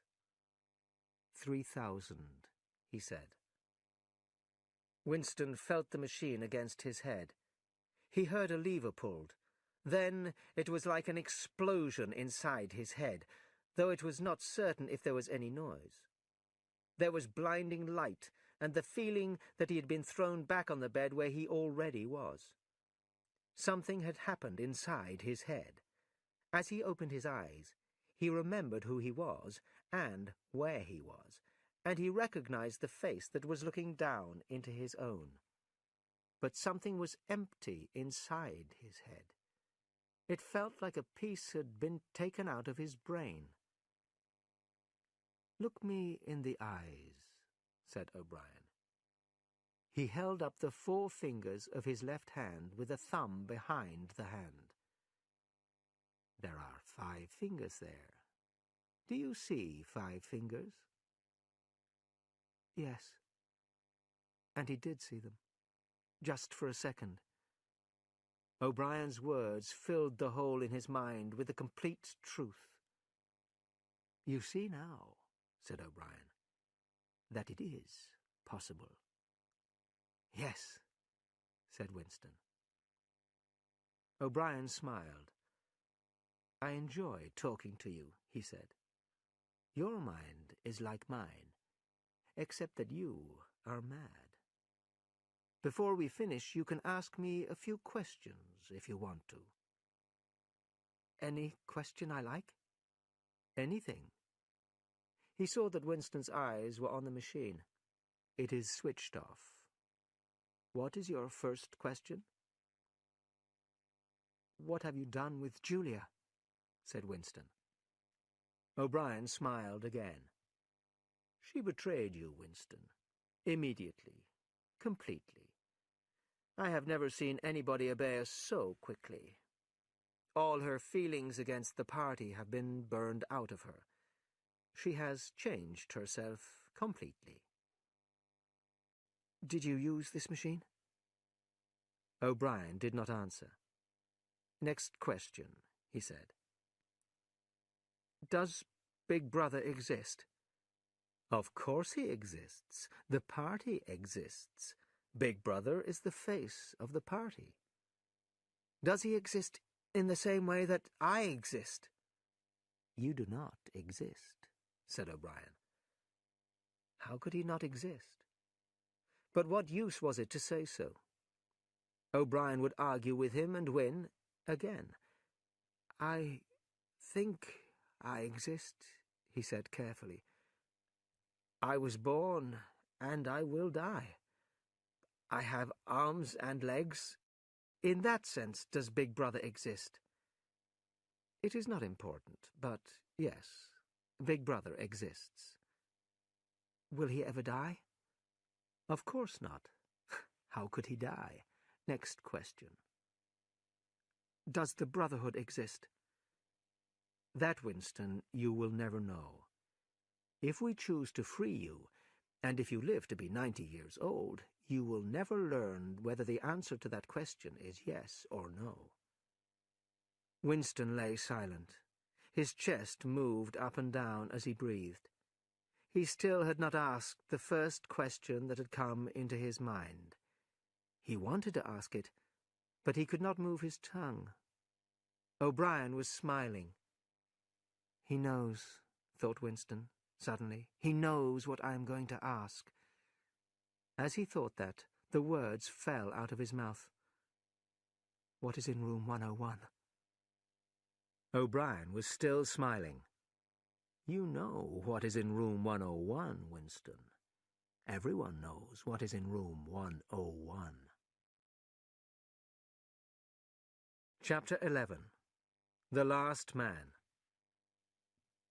There are 3 stages in returning you to society, said O'Brien. There is learning, there is understanding, and there is acceptance. It is time for you to begin the second stage. As always, Winston was lying flat on his back. He was still tied to the bed, but these days he was not tied so tightly. The machine, too, was less frightening. He could stop them using it if he thought quickly enough. O'Brien pulled the lever only when he said something stupid. Winston could not remember how long this stage had lasted. Weeks, possibly, or how many times he had lain down on the bed talking to O'Brien. You have read the book, Goldstein's book, or parts of it, said O'Brien. Did it tell you anything that you did not know already? You have read it, said Winston. I wrote it. I was one of the people who wrote it. No book is written by one person, as you know. Is any of it true? It describes our situation truthfully, yes. Its solutions make no sense at all. The proles will never attack the party or even criticize it. Not in 1,000 years or 1,000,000. They cannot. I do not have to tell you the reason. You know it already.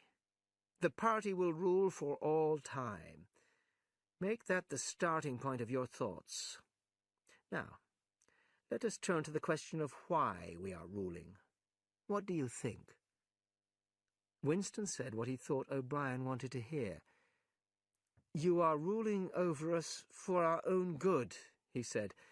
You believe that people are not able to govern themselves, and so... He screamed. Pain had shot through his body. The machine showed 35. That was stupid, Winston, stupid, said O'Brien. You should know better than to say a thing like that. He switched the machine off and continued. Now I will tell you the answer to my question.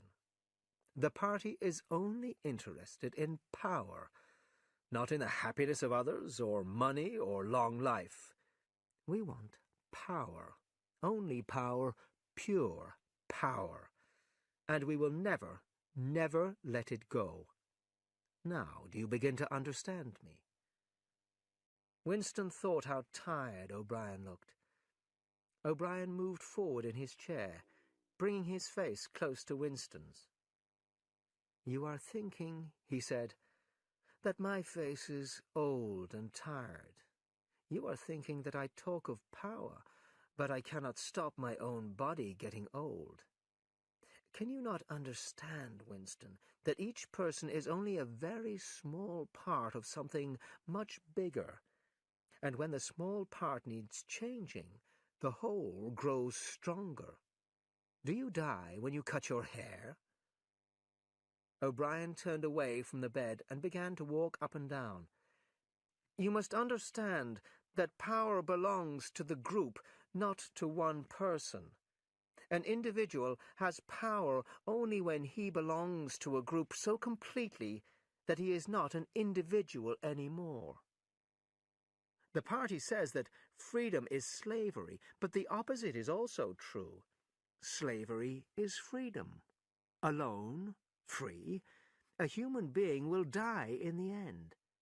But if he can be completely part of the party, not an individual, then he can do anything, and he lives for all time. The second thing is that power means power over the human body, but, above all, power over the human mind. We already control everything else." For a moment, Winston forgot about the machine.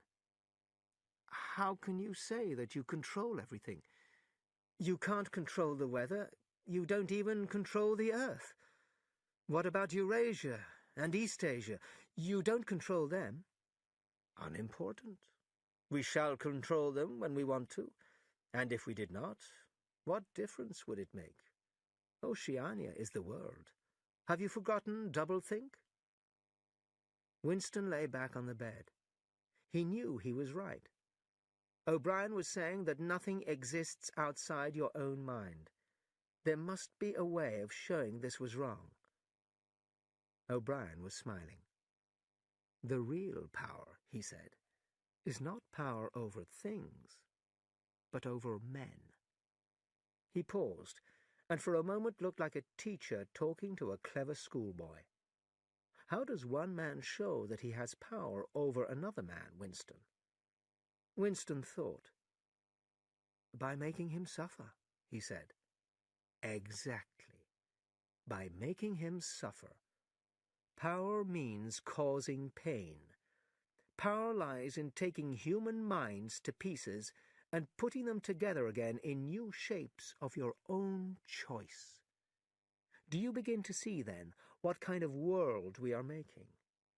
It is the opposite of the stupid worlds which people used to imagine, worlds of love and pleasure. We have built a world of fear and suffering and hate. We shall destroy everything else, everything. We are destroying the love between child and parent, between man, and between man and woman. In the future, there will be no wives and no friends. Children will be taken from their mothers when they are born. There will be no love, except the love of Big Brother. Nobody will laugh, except at an enemy they have destroyed. There will be no art, no literature, no science. If you want a picture of the future, Winston, imagine a boot stamping on a human face, forever." Winston could not say anything. His heart seemed frozen. O'Brien continued. "You are beginning, I can see, to understand what that world will be like. But in the end you will do more than understand it. You will accept it, welcome it, become part of it." Winston was still just strong enough to speak. "You can't," he said weakly. "What do you mean, Winston?" "If a society were built on hate, it would fall to pieces. No, no. You think that hating is more tiring than loving. Why should it be? And even if it was true, what difference would it make? Winston was helpless again, unable to argue, unable to find the words to explain the horror that he felt. "Something will beat you," he said finally. "Life will beat you." We control life, Winston. And we control the way people are. People can be changed very easily, you know. No, I know that you will fail. There is something in all human beings that will beat you. And are you a human being, Winston? Are you a man? Yes. If you are a man, Winston, you are the last man. Your kind of man is finished. Do you understand that you are alone? You are outside history. You do not exist. His voice changed as he gave Winston a hard look.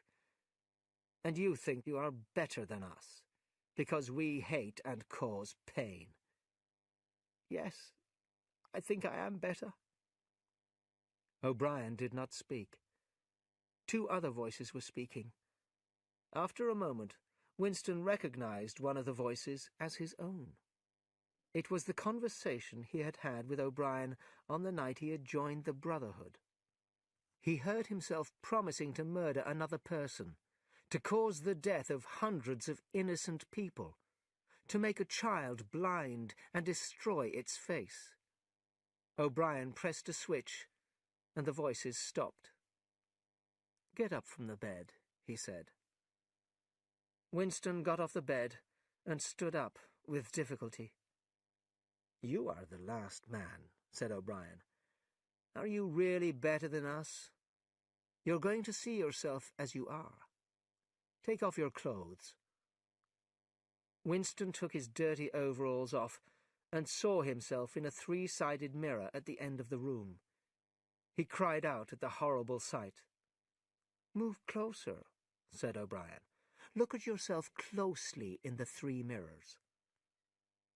Winston had stopped walking towards the mirror because he was frightened. A bent, grey-coloured thing was walking towards him in the mirror. His face was completely changed. He had very little hair, his back was bent, he was terribly thin. This looked like the body of an old, dying man.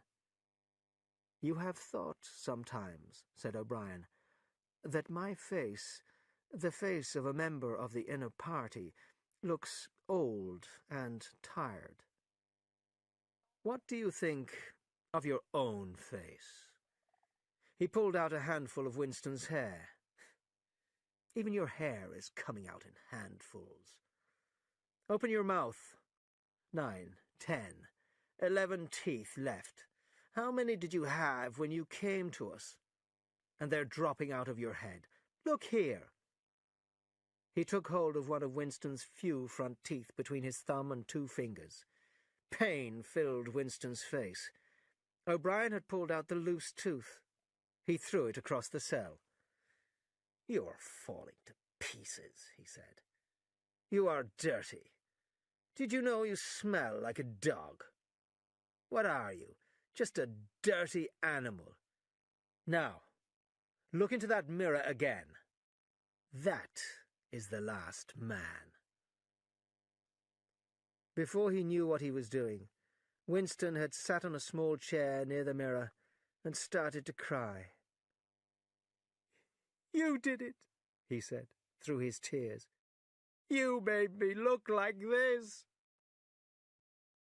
O'Brien put a hand on his shoulder, almost kindly. "No, Winston, you did it yourself when you stopped obeying the party." He paused for a moment and then continued.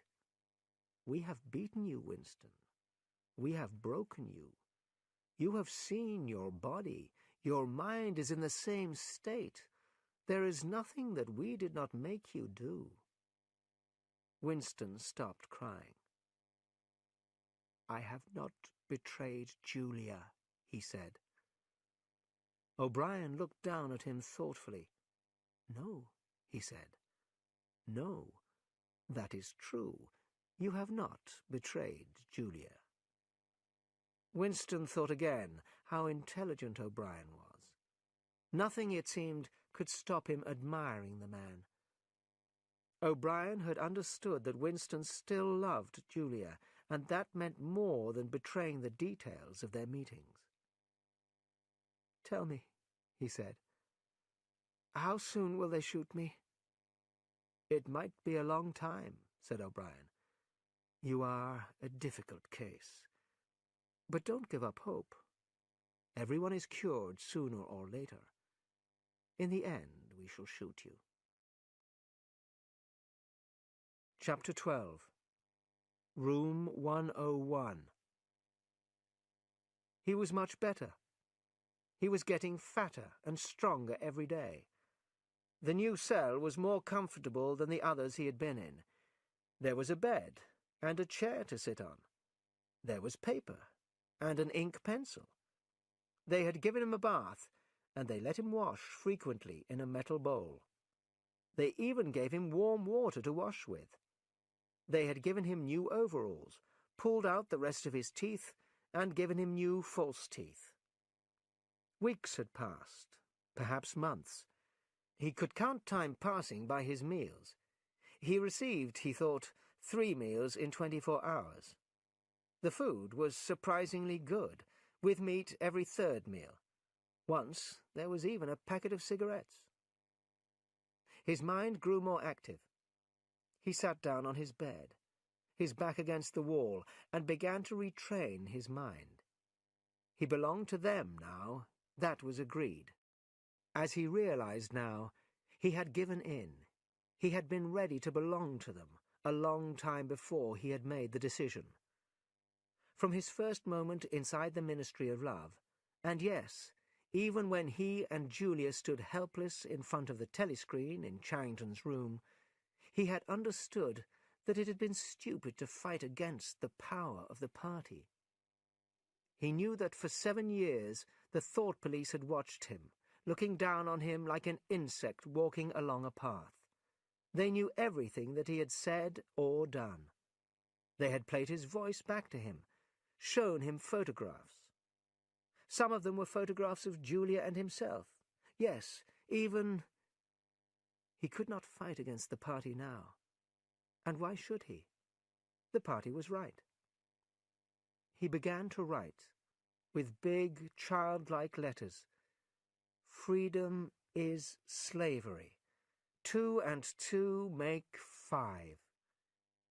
And while he worked on Crime Stop inside his mind, he wondered when they would shoot him. They might keep him here for years. They might let him out for a short time, as they sometimes did. But one day they would shoot him. You never knew when. Often they shot you from behind, in the back of the head. One day, or one night perhaps, he had a dream. He was waiting for them to shoot him. He was out in the sunshine, and he called out, "Julia! Julia, my love, Julia!" He lay back on the bed, frightened. How many years had he added to his time in this cell by shouting out her name? There was the noise of boots outside. O'Brien walked into the cell. Behind him were the officer with the emotionless face and the black uniformed guards. "You have had thoughts of betraying me," he said. "That was stupid. Tell me, Winston, and tell me the truth, because I will know if you are lying. Tell me, what do you really think of Big Brother?" "I hate him." "You hate him. Good. Then the time has come for you to take the last step. You must love Big Brother." He pushed Winston towards the guards. "Room 101, he said. Winston always knew if the cells were high up or low down in the building. The air was different. This place was many meters underground, as deep down as it was possible to go. It was bigger than most of the cells he had been in. There were 2 small tables in front of him. One was a meter or 2 away, the other was near the door. He was tied to a chair so tightly that he could not move, not even his head. He had to look straight in front of him. O'Brien came in. "You asked me once," he said, "what was in room 101. I said that you knew the answer already. Everyone knows it. In room 101, there is the worst thing in the world." The door opened again. A guard came in carrying a box. There was a tube at the front of it. He put it down on the table near the door. "The worst thing in the world," said O'Brien, "is different for each person. It may be death by fire, or by water, or 50 other deaths. Sometimes it is something quite small that does not even kill you." He had moved to one side, and Winston could now see what was on the table. It was a big metal box, and through holes in the sides he could see movement. Rats. "For you," said O'Brien, "the worst thing in the world is rats." Winston had been afraid before, but suddenly he understood what the tube was for. He felt very, very sick. "You can't do that!" he screamed. "O'Brien, what do you want me to do?" "Pain alone," said O'Brien quietly, "is not always enough. The rat," he continued, like a teacher giving a lesson, "eats meat. In the poor parts of the town, a mother cannot leave her baby outside, because in 10 minutes there will only be bones left. Rats are also very intelligent. They know when a human being is helpless." The rats were big and brown. They were making little high cries, fighting with each other. O'Brien moved the box until it was a meter from Winston's face. "You understand this box and tube? One end of the tube goes into the box, and the other, wider end, goes over your face. When I press this switch, a door into the tube will open, and the rats will run along it towards your face. Sometimes they attack the eyes first. Sometimes they eat through the face into the tongue." One end of the tube was put over his face. He could see the first rat, its face, its teeth. He knew there was only one hope, one last hope. He needed to put someone else between himself and that rat. He needed to give them someone else. And he heard himself shouting, screaming, "Do it to Julia! Do it to Julia, not me! Julia, I don't care what you do to her! Destroy her face! Leave only bones! Not me! Julia, not me!" He heard O'Brien touch the switch and knew he had closed the door to the tube, not opened it. The Chestnut Tree Café was almost empty. It was the lonely time of 15 hours. Music came from the telescreens now, but Winston was listening for news of the war. Oceania was at war with Eurasia. Oceania had always been at war with Eurasia. He drank a glass of gin, although it tasted terrible. A waiter brought him that day's Times. His finger moved on the table. He wrote in the dust, 2 + 2 = 5. "They can't get inside you," she had said, "but they could get inside you. And when they did, something inside you died." He had seen her. He had even spoken to her. There was no danger in it. He knew that. They took no interest in him now. They could even see each other again if either of them wanted to. But they did not want to. He had met her by chance in the park on a cold day in March. She was fatter now. She had walked away from him at first. When he caught her, he put his arm round her waist, but did not try to kiss her. He did not want to kiss her. They sat down on 2 iron chairs, not too close together. There were no telescreens here, but possibly hidden microphones. It did not matter. "I betrayed you," she said. "I betrayed you too," he said. "In the end, they do something so terrible that you say, 'Don't do it to me. Do it to somebody else. Do it to the person I love. You only care about yourself.'" "You only care about yourself," he had agreed. And he had meant it. He had not just said it. He had wished it. He had wanted her at the end of the tube when they... Something changed on the telescreen in the Chestnut Tree Cafe. The music stopped, and the face of Big Brother filled the telescreen. Winston looked up at the enormous face with a moustache.